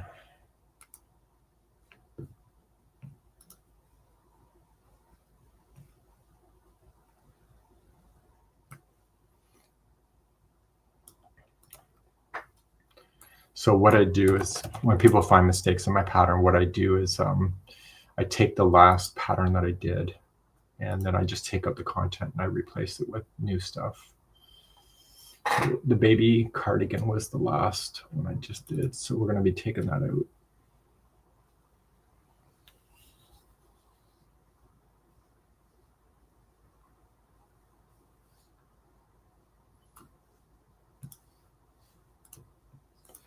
Actually, I'm just going to take a look at one more thing.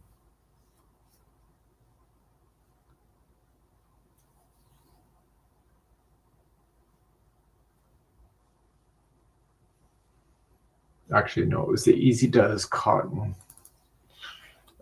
Easy Does it cotton.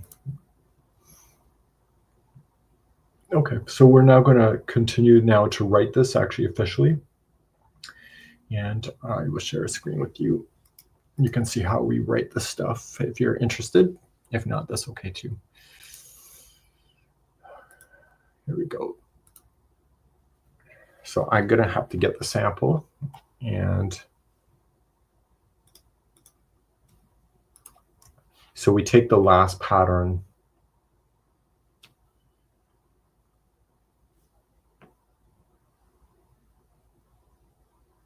and then we redo it. So I'll be right back in a second. I just got to get the blanket.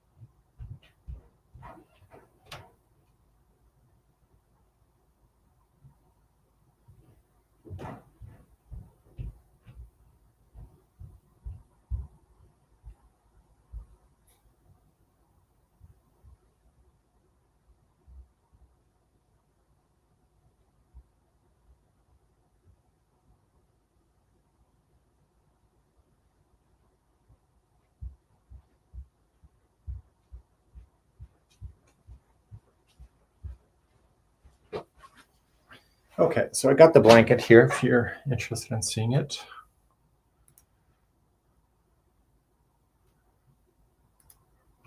So this is, I did my gauge swatch here. So this is all the yarn I had left over, but it's just one ball of Karen Anniversary Cakes. And I just let the color just flow where it did. So I just want something for the sofa. So that's what the pattern that you've been watching is this.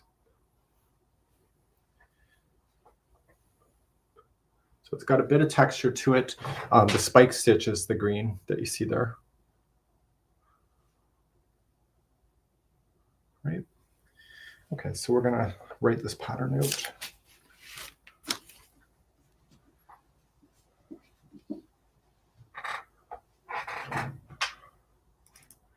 So what are we going to, we're going to call this the crochet holiday cheer. Like it. I still have to do photography for this thing, so I will just take a photograph here, transfer it to my computer. And this is last updated November 10th. So the Everyday Stitch website is now done. Let me just add this back to the stage.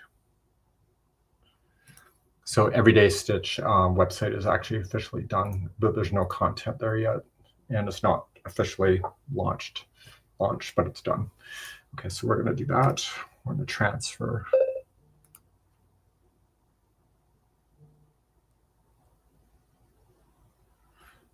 Okay, I just got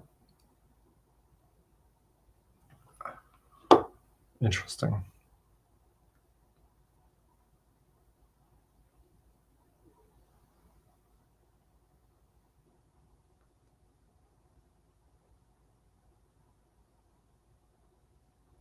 I have to call my doctor. Okay.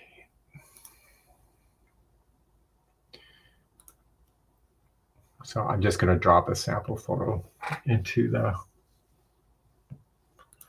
file. We'll get rid of. We'll get better photography later.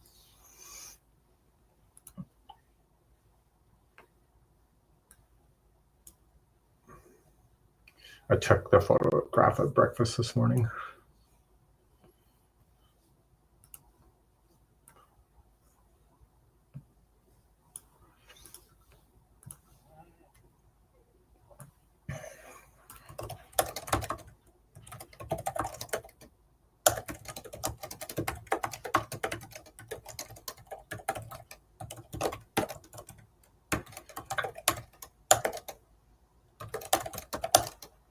Four ply.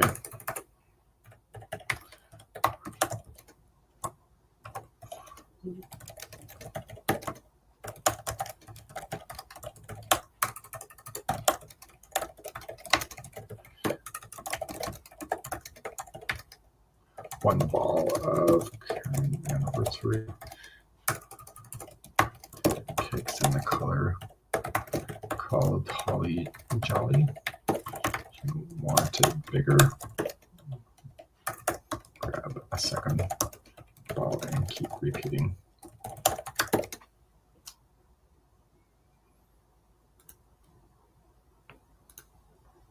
I tend to get right to the point, so a pattern easily repeats the pattern. Yeah. Okay, so we got that. And this is going to be using Karen Anniversary Cakes.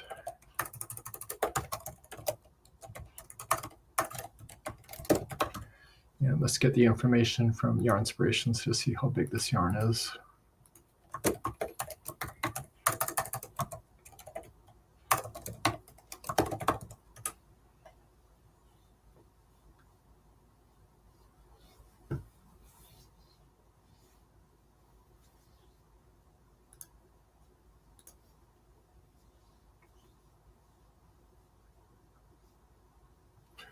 Okay, just stand by for a sec. I can't find it.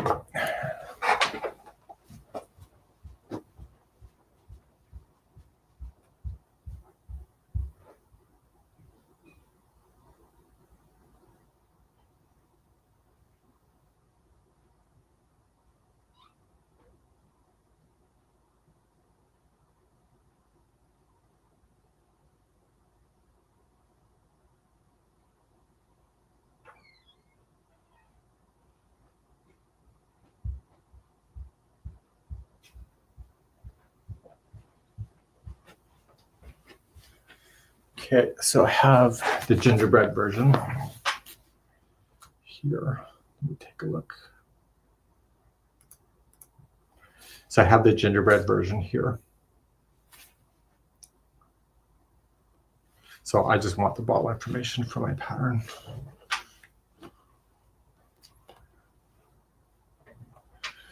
You tuned in South is Albertable. I can see how that. So Canada, and it is. So because I'm Canadian, I always do metric first, 1,000 grams. And this is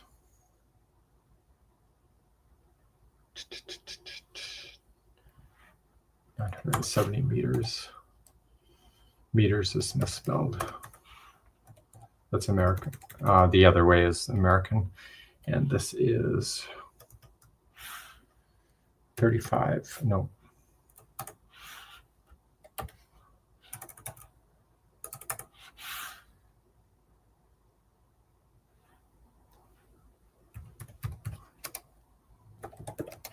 And then we have 970 meters, or 1,061 yards.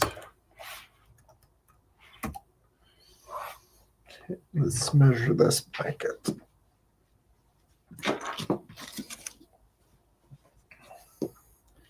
I just wanted a tossable, so nothing crazy big.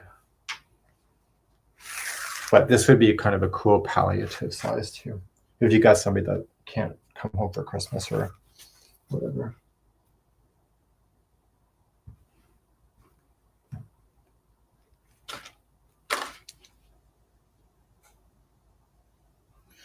Okay, it's 40, it's 47, 47.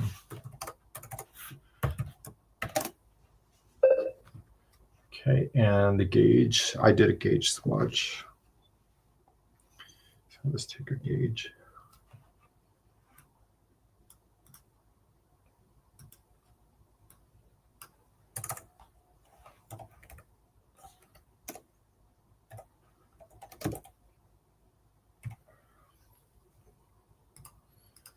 Um, 47 inches is how much in metric?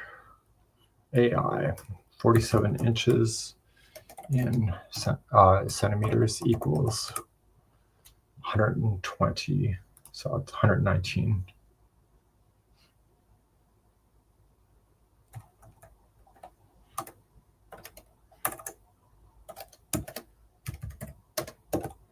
Centimeters.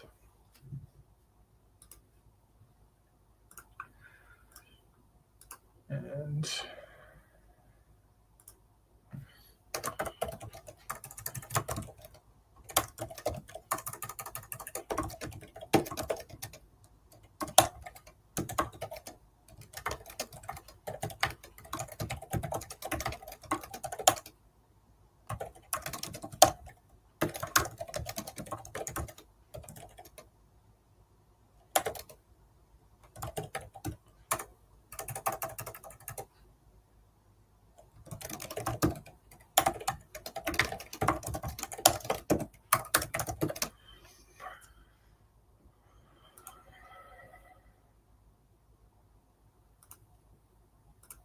I know quite a few people don't bother to gauge. I just got to cover my ass. Okay, and it's 8 millimeter size L11. And the gauge is, don't forget to change the file name. Thank you.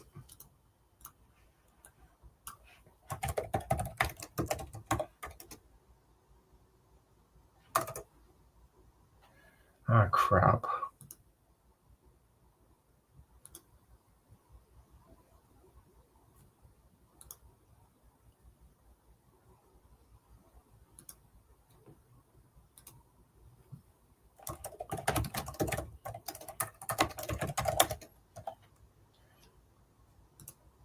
You know what I did, Bruce? I overrode this other pattern.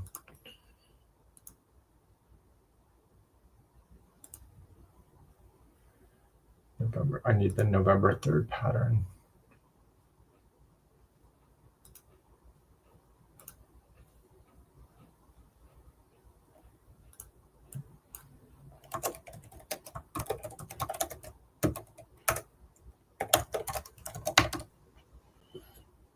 Scarf, got it. get rid of that. And this is number 2.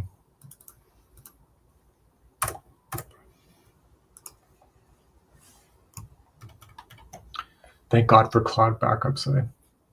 Okay, so what is the gauge?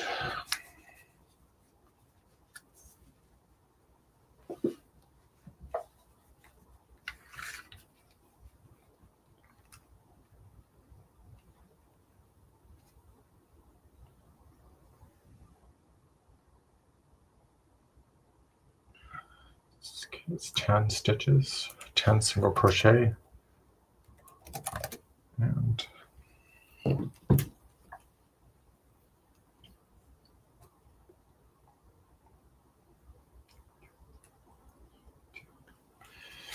and 11. Okay.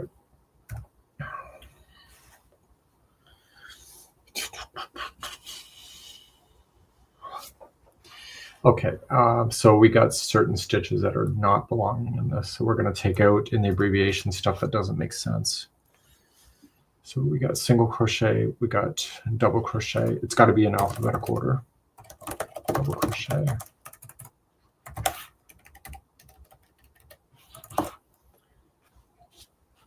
We have a double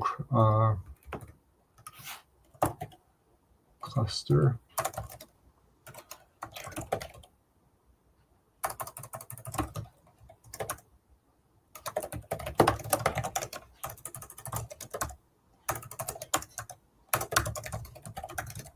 Stitch.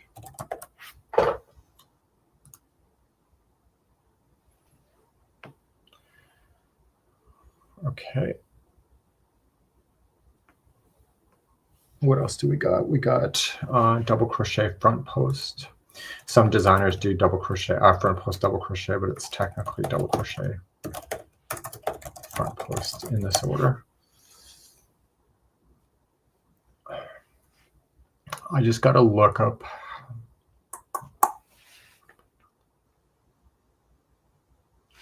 I'm going to use my Google Drive. I need AI to take a look at my Google Drive. Double crochet. Let's see if I wrote it somewhere else. Double crochet.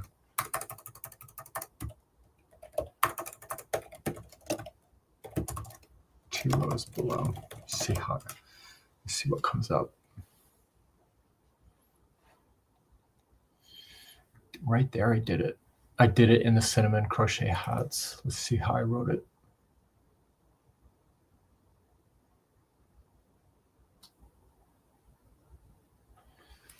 Got it. It's not the same, but it's close. I used it for half double crochet, so I'm going to do double crochet. It's got to stay in alphabetical order. Double crochet spike.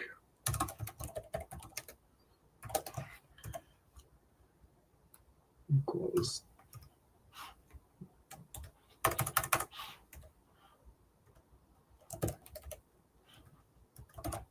double crochet directly into the top of the stitch, 2 rows below, trapping the chain 2 space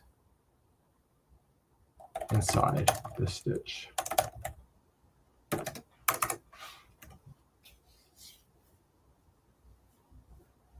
That doesn't explain how it's actually done though.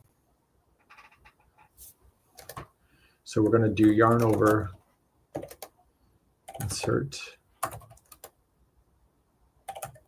into stitch,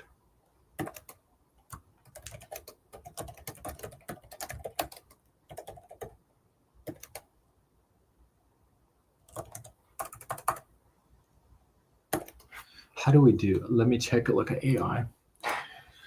How is long double crochet written in crochet patterns?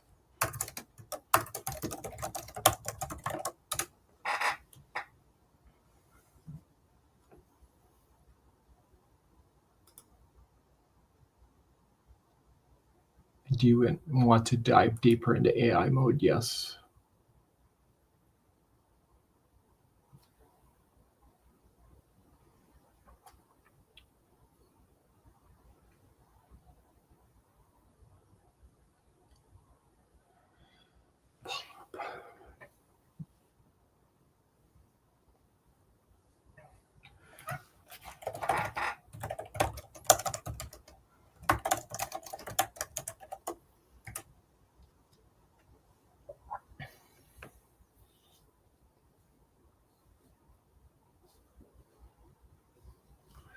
I am going to take a look at my own Google Drive. Let's see if I did spike stitch before.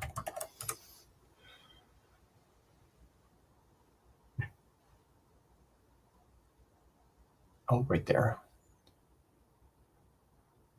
That's in a pillow.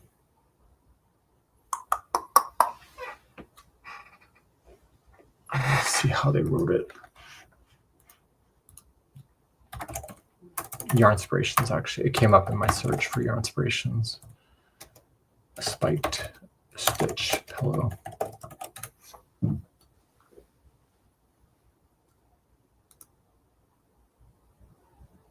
Got it. Spike stitch. Okay, got it. Yarn Inspirations writes towards the standards of crochet. So we're going to change that out.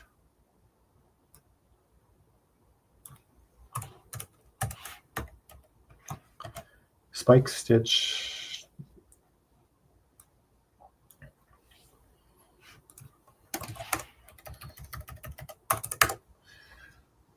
Double crochet directly in the top of the stitch, 2 rows below, trapping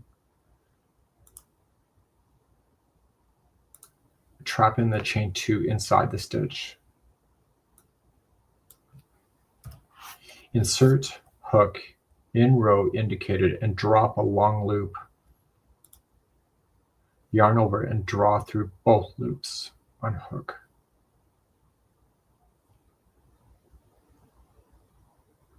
Nope. Drop a long loop, yarn over and draw through. That's a single crochet. So draw through 2 loops, yarn over hook, and draw through last 2 loops.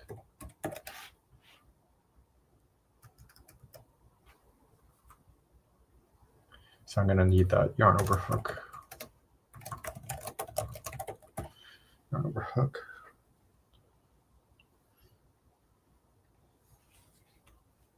I'm just testing it. You want to kind of write this stuff like standard. So if they pick up somebody else's design, that they're writing in the same way. I'm just going to make sure that it's the right.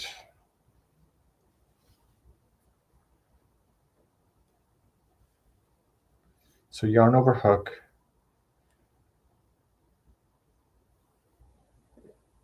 And it's hook. Nope. Yarn over hook and insert hook in and stitch 2 rows below.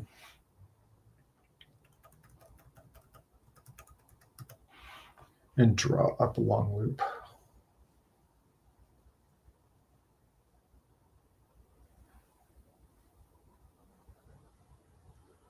Yarn over, draw through 2 loops.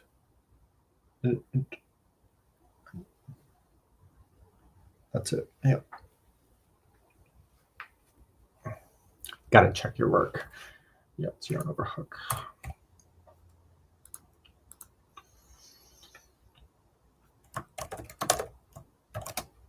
Let me just highlight that.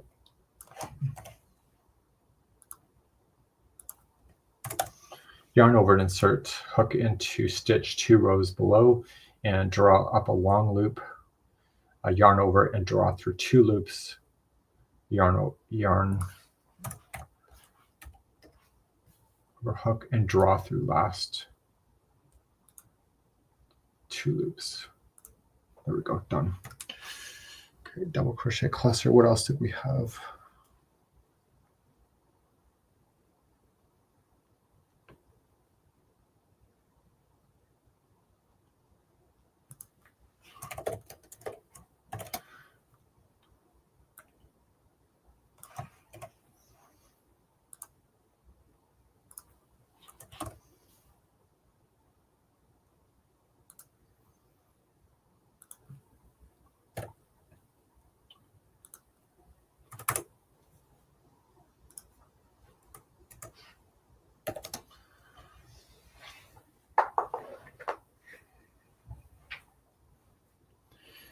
Okay, so we got Jenny in the house. We have Kathy joining us today.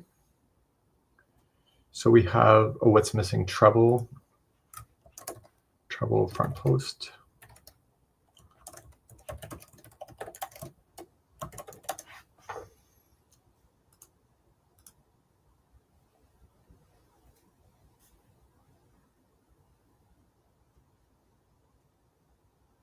Slip stitch is missing.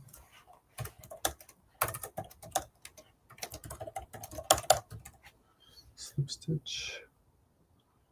Oh, half double crochet join is missing.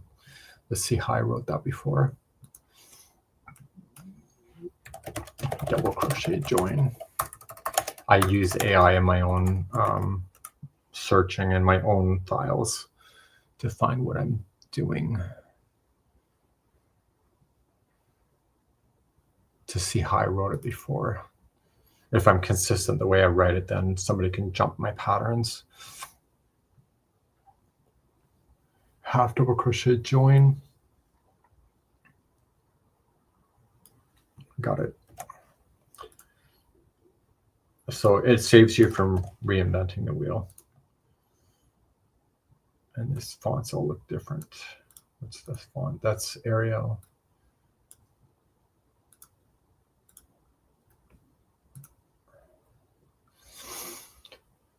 Okay.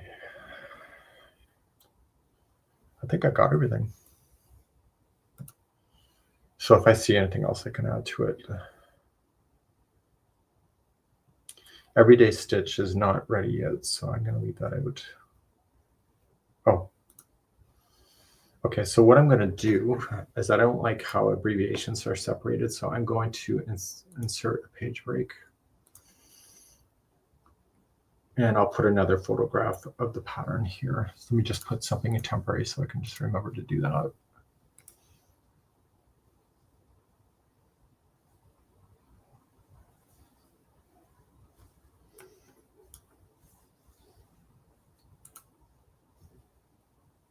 I just took that photo a few minutes ago.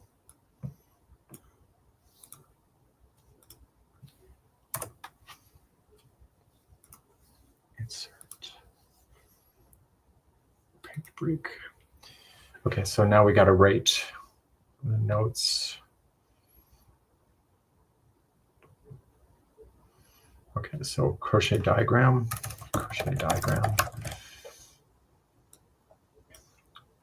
It's going to be 14 highlighted,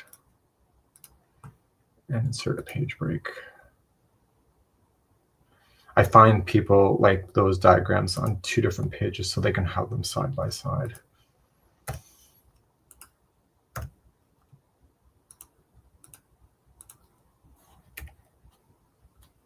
Stitch definition of what? You like my nails? Yeah. I was planning on going on the cruise, and I usually do my nails for the cruise only, so I've got stuck with them. But it turns out my spa actually contacted me last night on text messaging, and they said they noticed that I'm going for surgery, so they said just stop in, and when you know your date, they'll take off my nail polish free of charge.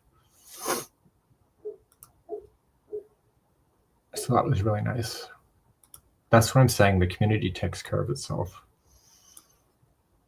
So I'm just putting in the diagram for the crocheters to find that and the stitch key.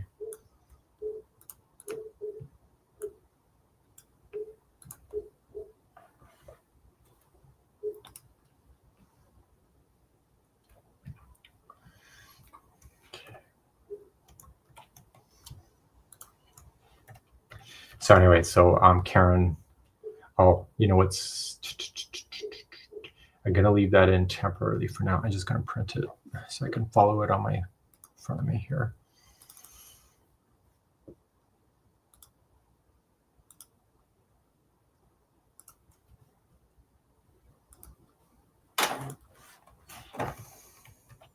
I'm jumping back to AI to Adobe Illustrator to take out the stitch counts.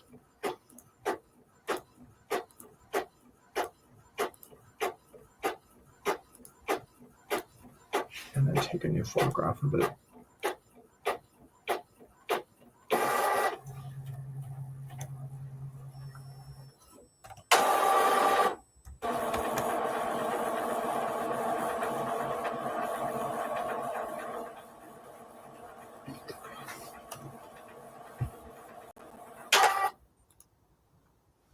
So you have Wales in the house from all the way from the UK today.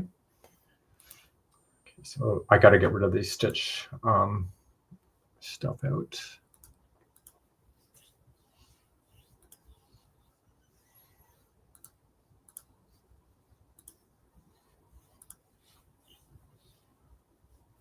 Okay.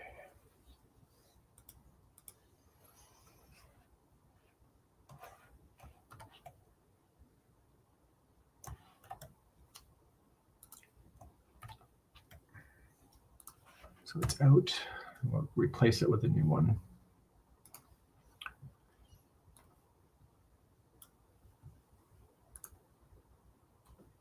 Okay, so now we have to write this thing out. This is where I make mistakes.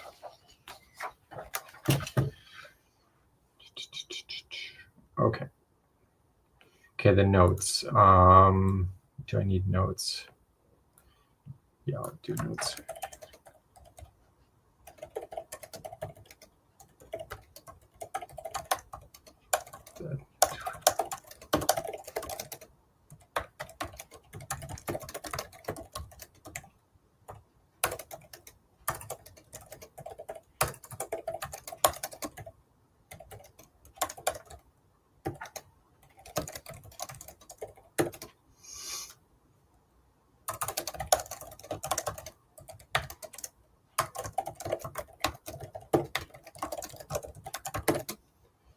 Probably does not have.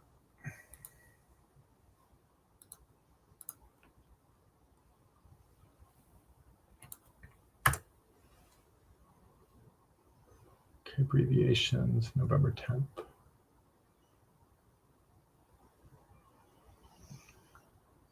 Okay, so now I have to go back to AI in my own files to find a granny square. Granny square.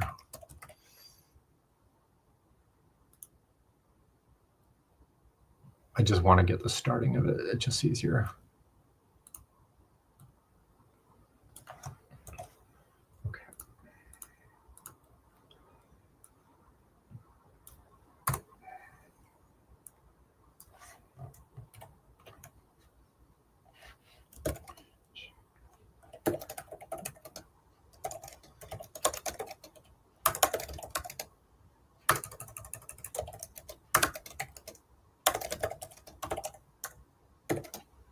Following.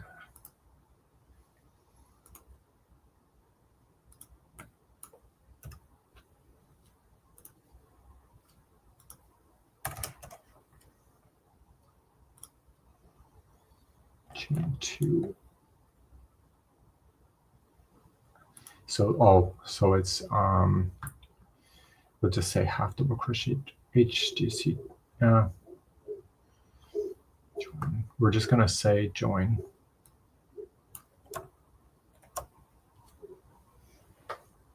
Just to be consistent with what I've done in the past.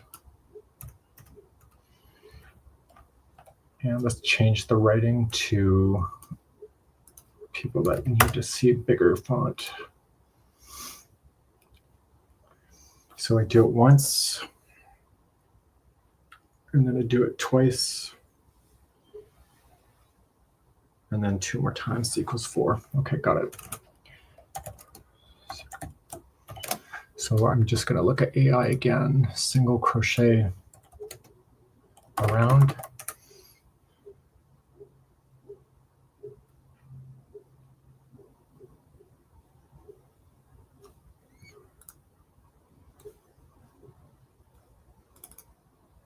I'm pulling up the study of reality on how I wrote that.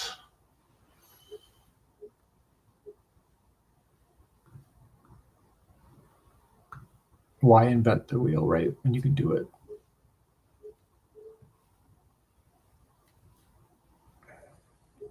Okay, I'm going to need that.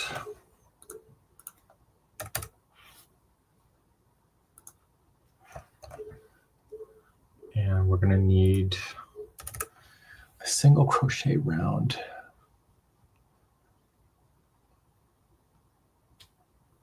Right there, number 10.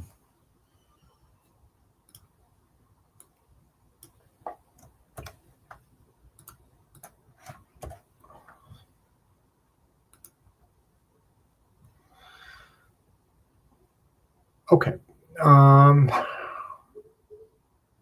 You need a template for the stitch definitions. I kind of actually have one. I just didn't see it there. Okay, so what do we got here? So Mary is leaving us, and I am doing great. And I need to get motivated for Granny Square's vest for Christmas. Good luck on your Blake. Good. You're going to have fun doing that. So we're going to change our fonts out to Arial to keep it consistent. And make sure it's 12.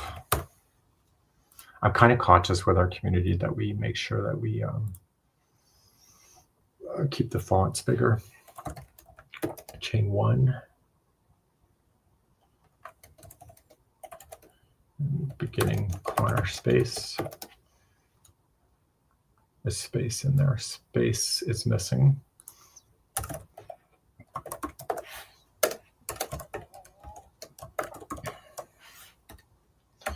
Oh, stitch is missing too.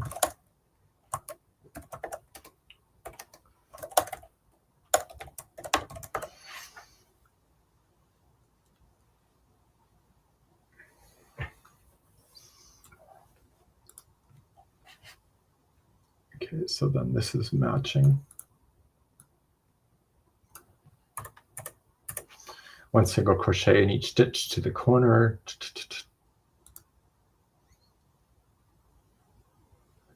This is just a join.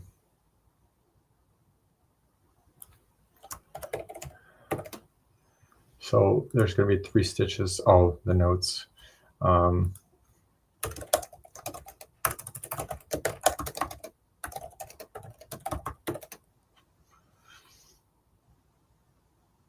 So there's going to be 3 double crochet.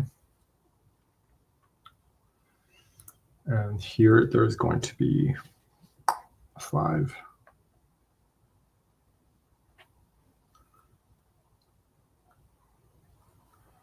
You know what I just noticed? I noticed on my, the double crochet is missing. Let's go back and fix that.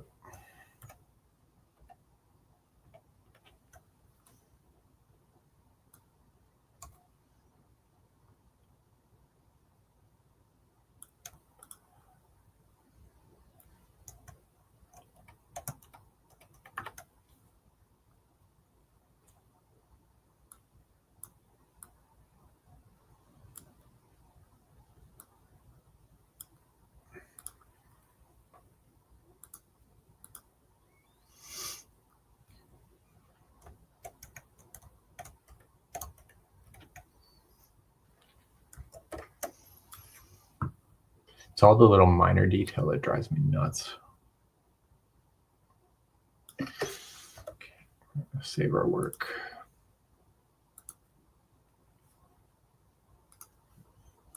Okay, this is gone again. I'm doing the bigger fonts for myself, honestly.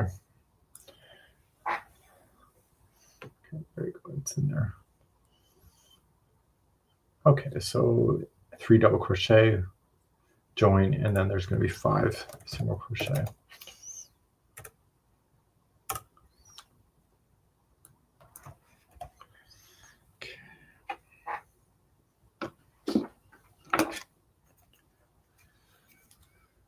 Okay.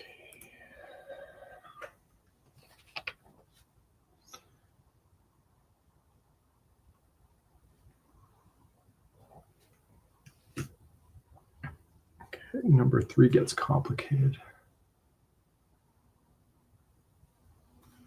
Let me take a look at the study of reality.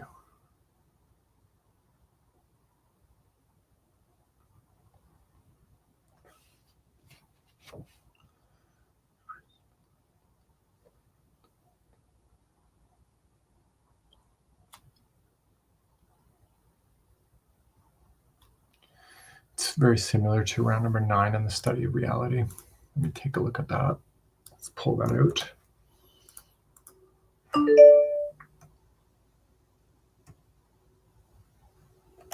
Okay, that was Karen.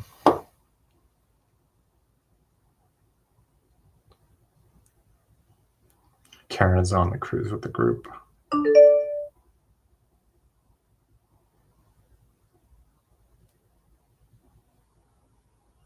We're going to do a ship remote test in an hour.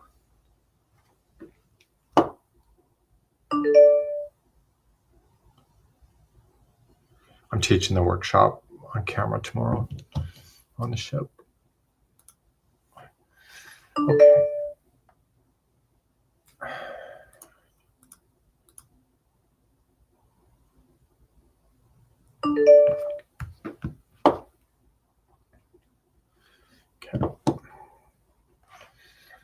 Okay, so it's similar to, so third round is similar to this.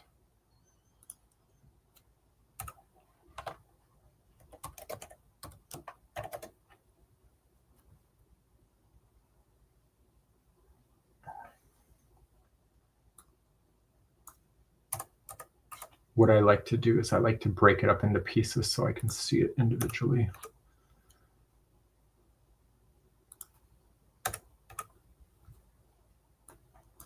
I almost wish crochet patterns did that. Like this is one instruction, but it's just easier to read. So I'm going to chain 3, counts as double crochet. Actually, you know what? That should have been up here. Oh, it's right there. Got it. Never mind.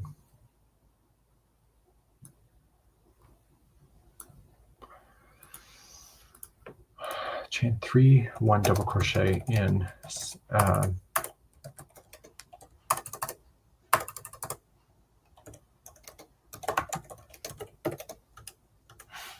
okay, so now what we have here,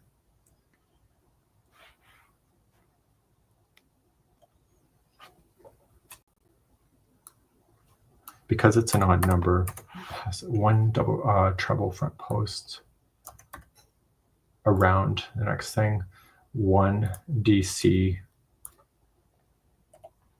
in next single crochet, 1 treble front post around next,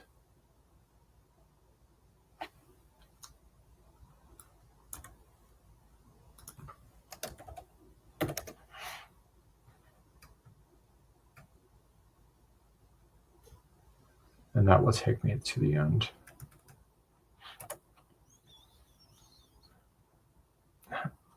And Holly, have yourself an amazing day today. So then we got 2 double crochet, chain 2, 2 double crochet in corner space. So there is the corner. And then I need a copy of that.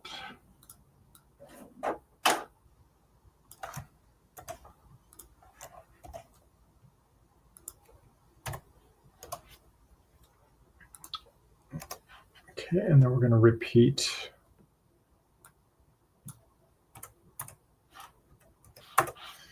from around, 2 double crochet in the beginning corner space, join,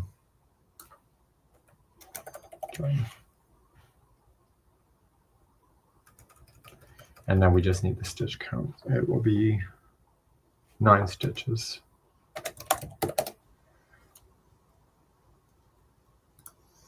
Okay, number 4 is the same as number 2,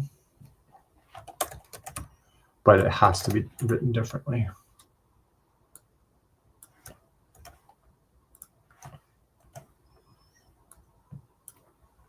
So I don't want to say 1 single crochet, oh, and a stitch. Oh, that's fine.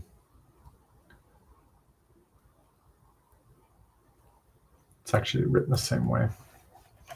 Okay. And now this is going to be 11. 11 single crochet. So because all the stitches are the same, you call it by the name, but if this is a mix of trebles and double crochet, you call it stitches. That's the difference. So the fourth round is going to be the same going forward as other stuff. So fifth round.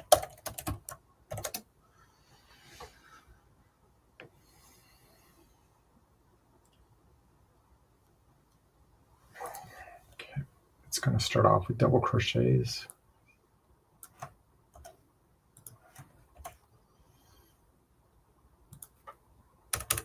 So again, I break it up so I can write it out. Fifth round, and then we're going to chain one, skip, next single crochet,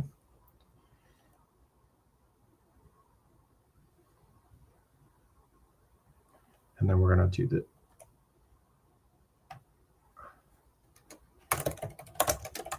next single crochet,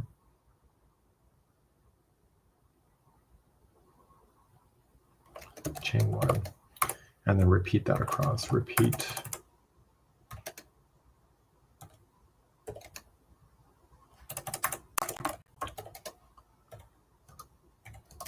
two corner,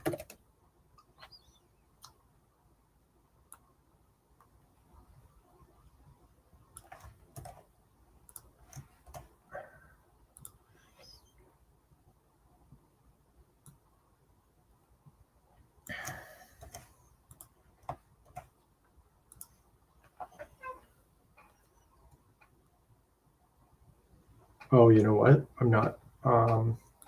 Skip next stitch, next stitch, skip next single crochet.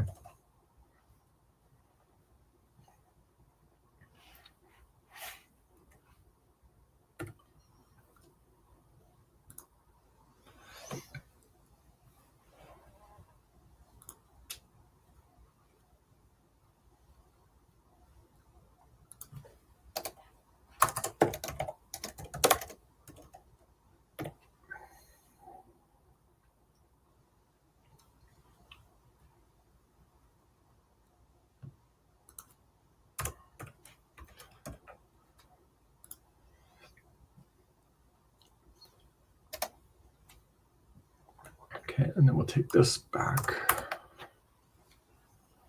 The beginning corner space, a join, and then there's going to be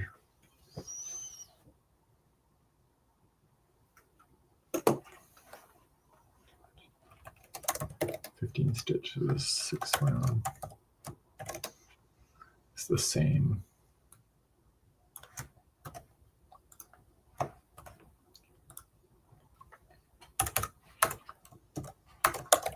We'll add a tip here, chain one spaces count as stitch in the next round. You put as much tips as you can into the stuff.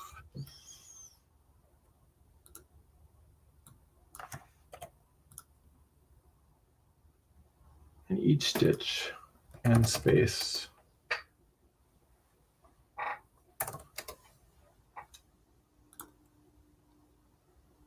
stitch.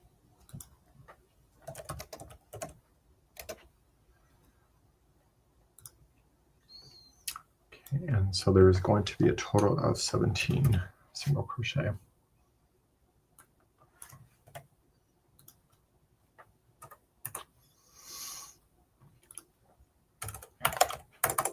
Seventh round. It's the same as this one.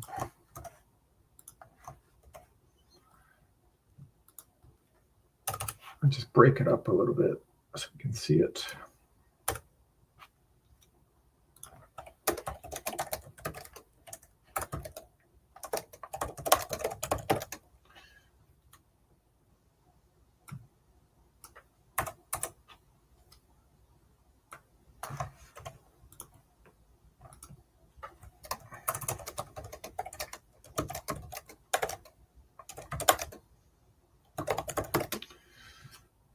It's just a double crochet round.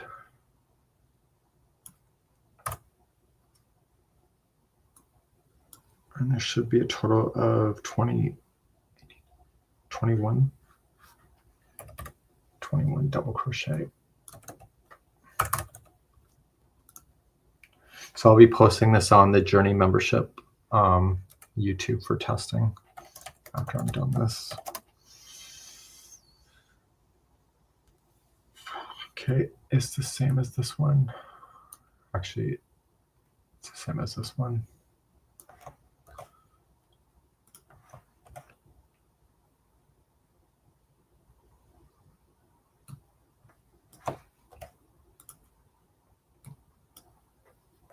There's going to be 23.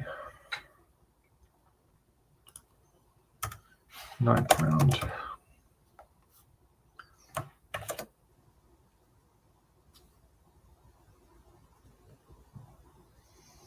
Okay, I'm going to grab this one.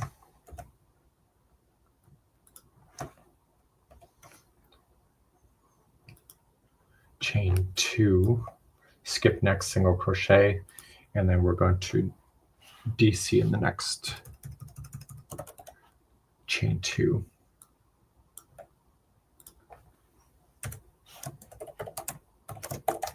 Next round, chain.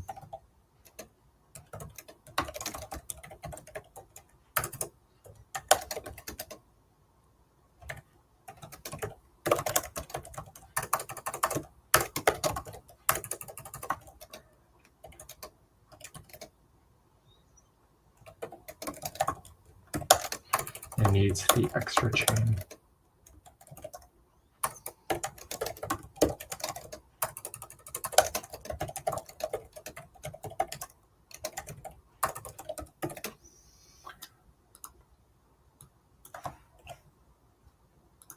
Okay. DC into the next chain 2, skip the next stitch, repeat. So chain 2, skip the next thing, and then DC into next stitch, repeat all the way around. And this equals 27.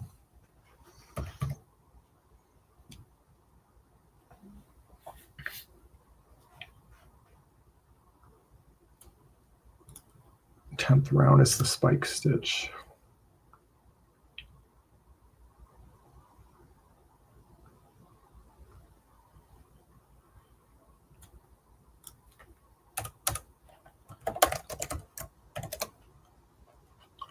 Okay, so it's actually a single crochet that's going to go in. So we'll grab this first.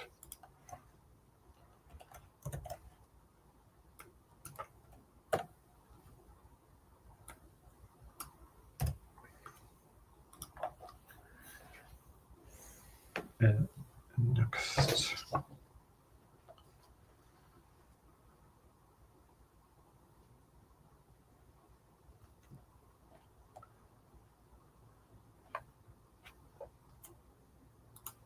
Next two.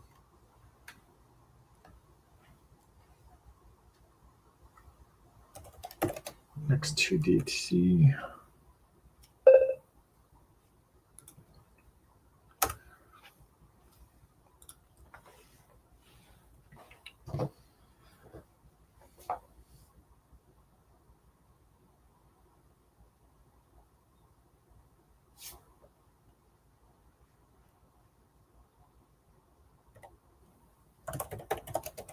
Spike stitch.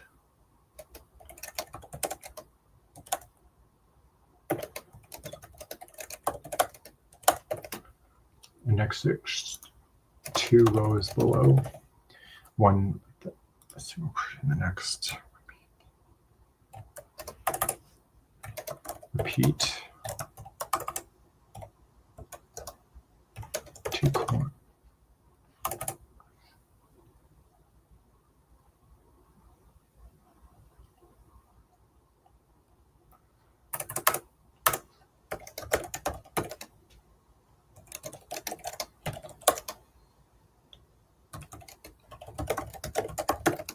And now the corner is there.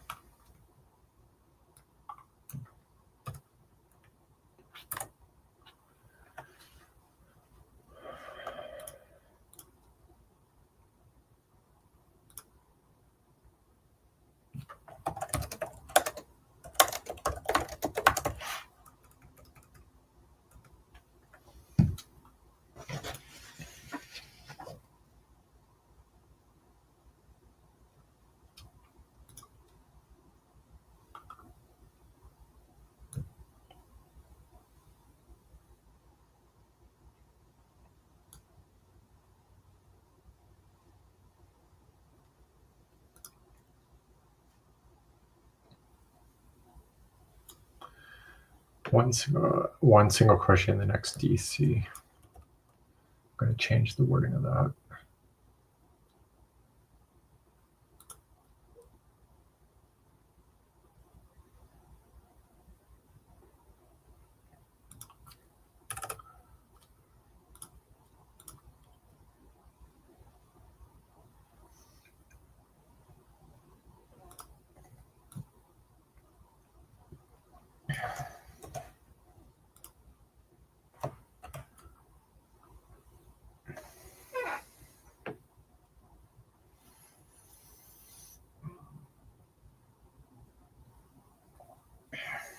I'm going to say a single crochet 2 rows below.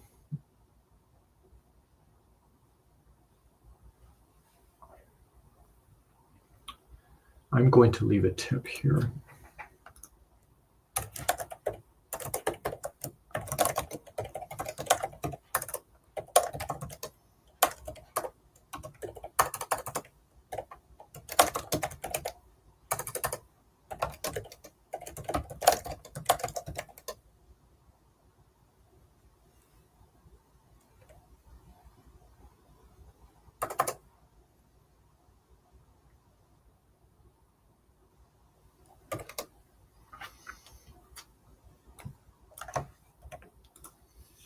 I'm wondering if I have a video on that.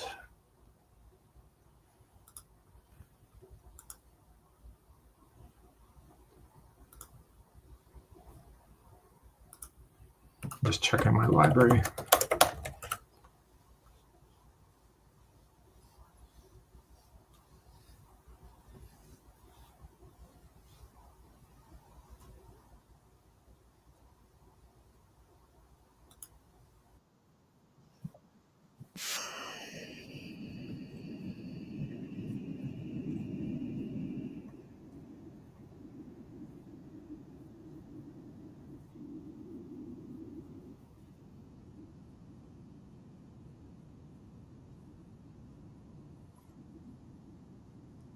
Okay, we're going to put a video here.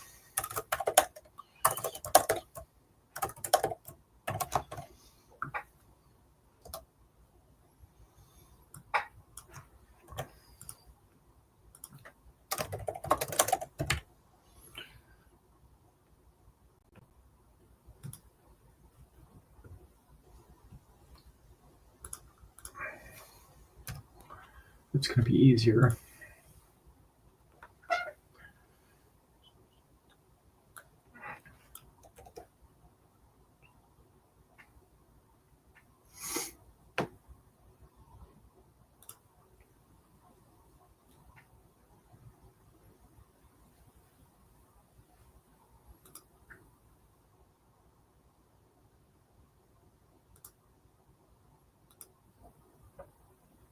Okay, and then we're going to repeat.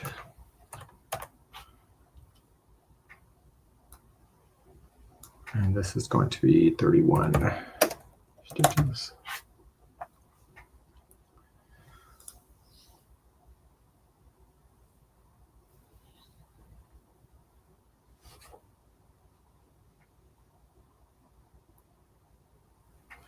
Okay, so we're now at the repeat. So we're going to repeat.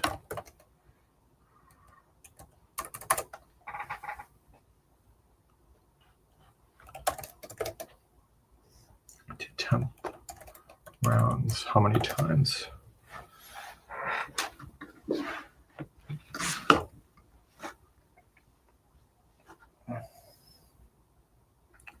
So we got once, twice, 3 times, 3 more times, then repeat.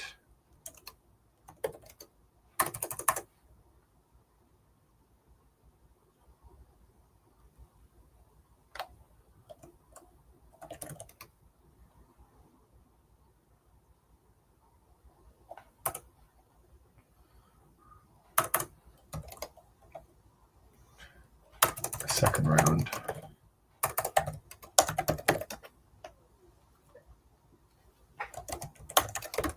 Pass it off. That's it.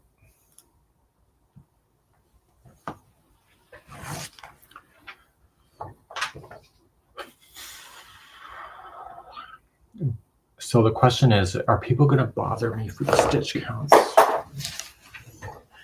Do I need to put the stitch counts? It's such an easy repeat.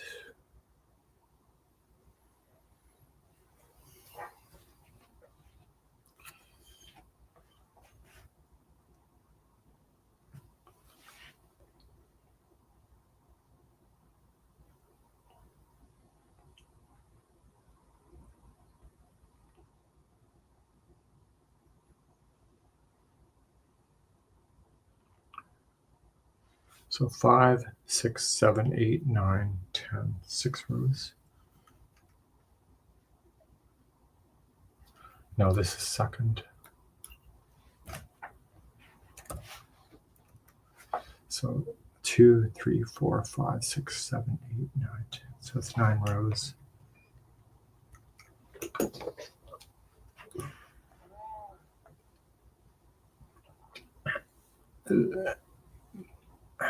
You think I should just make a note?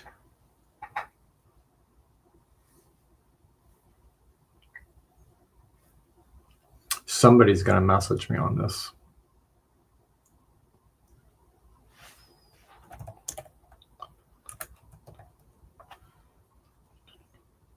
Somebody's going to message me on it. It's going to drive me nuts. Stitch counts. And then I'm going to regret that I didn't do it because somebody's going to message me about it. Let's insert a column.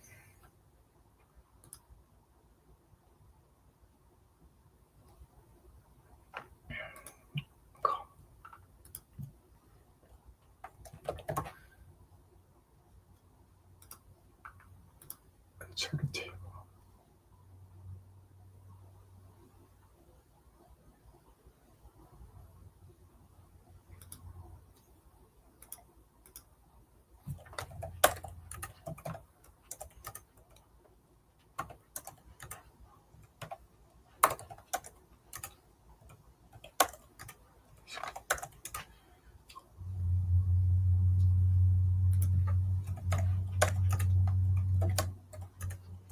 When do you know they're going to message that, and you're going to say that 1, 2, 3, 4, 6, 7, 8, 9. So it's 9.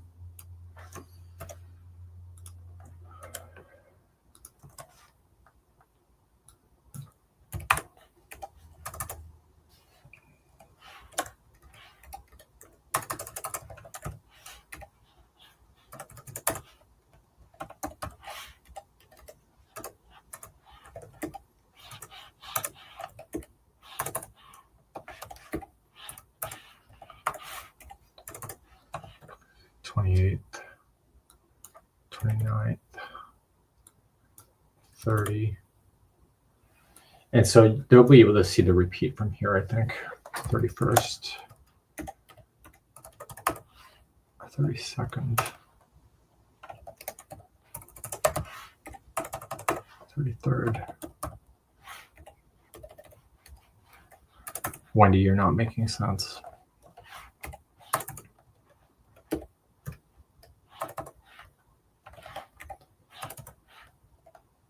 If I just do it now, I'll be fine.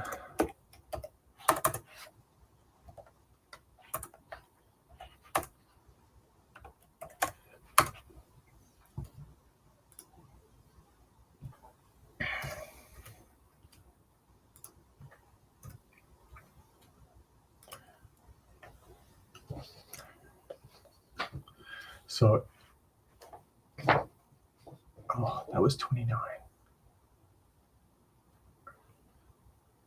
That was 29.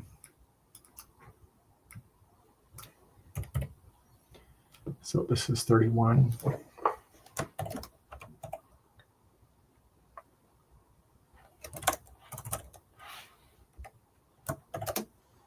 $31, 32, 33, 34, 35. 35.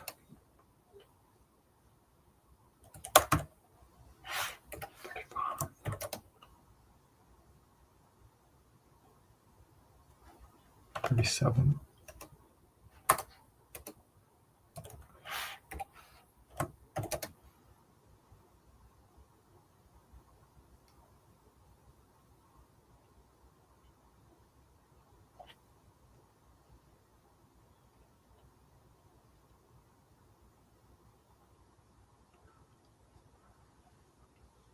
$38, $41,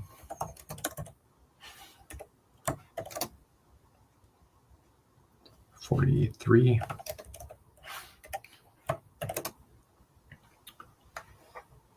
$43,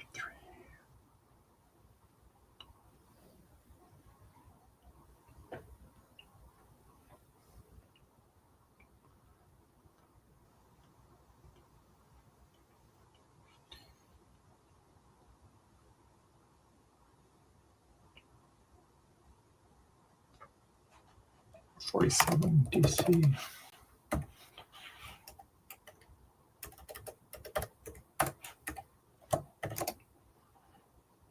$49 single crochet,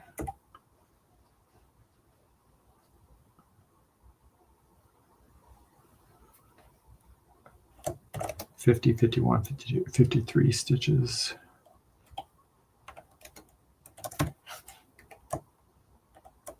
and this ends up being 55.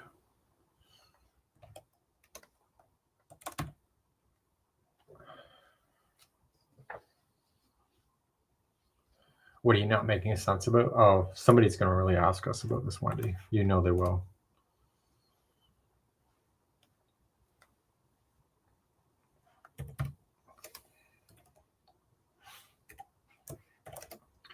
Okay, so that's up by 4, so 58, 59, 60, 61.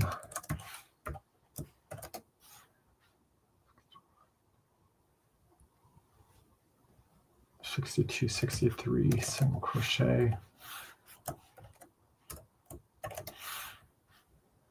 That is another 4, 64, 67,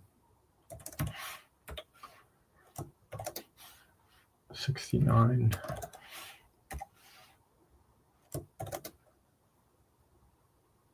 $70, $71, $72, $73.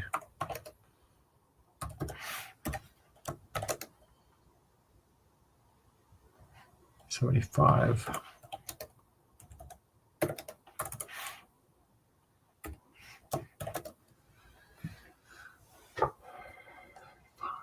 $77. $79.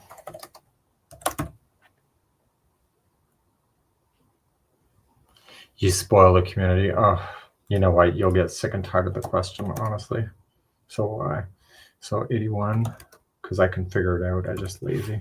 Okay, another 4, 2, 85.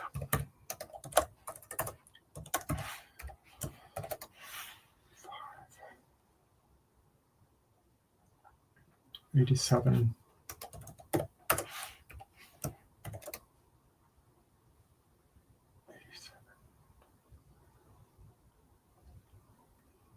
$88, $89, $90, $91.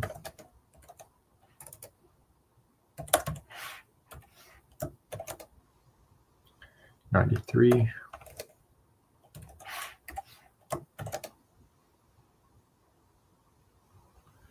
$94, $95, $96, $97.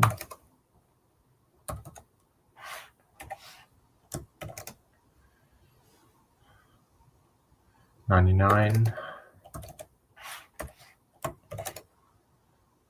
$101. $103.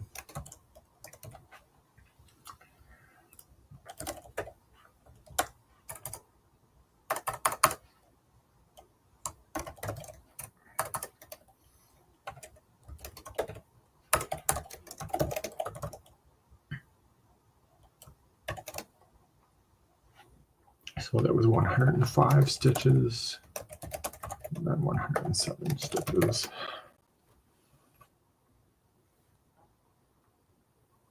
Done.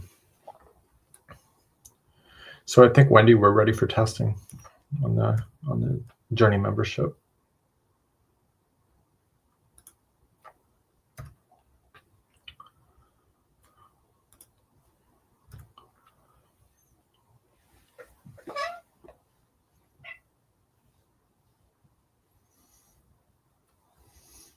Okay, let's take a look at this. I still have to do photography.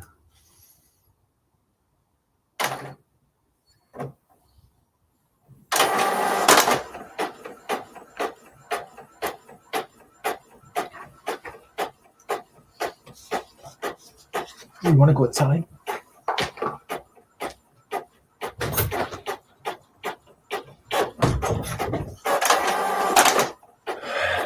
The cat has to be left out or let out for going pee-pee.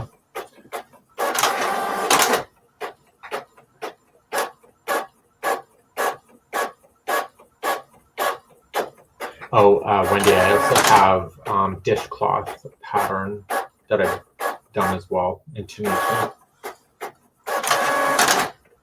I did 4 dishcloths, or like more scrubbing rags for my. I needed shower rags, so I used Red Heart Scrubby and Lily Sugar and Cream together, and did a Tunisian simple stitch, and I was able to get 4 dishcloths or 4 rags out of 2 balls of yarn. So that would be coming up too.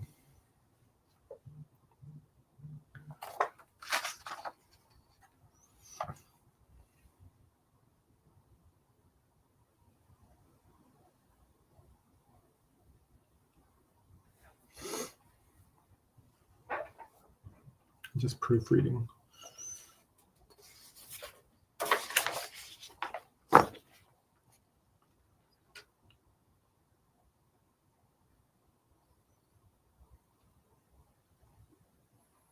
Yeah, I needed, my rag was horrible.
Okay, I got to jump.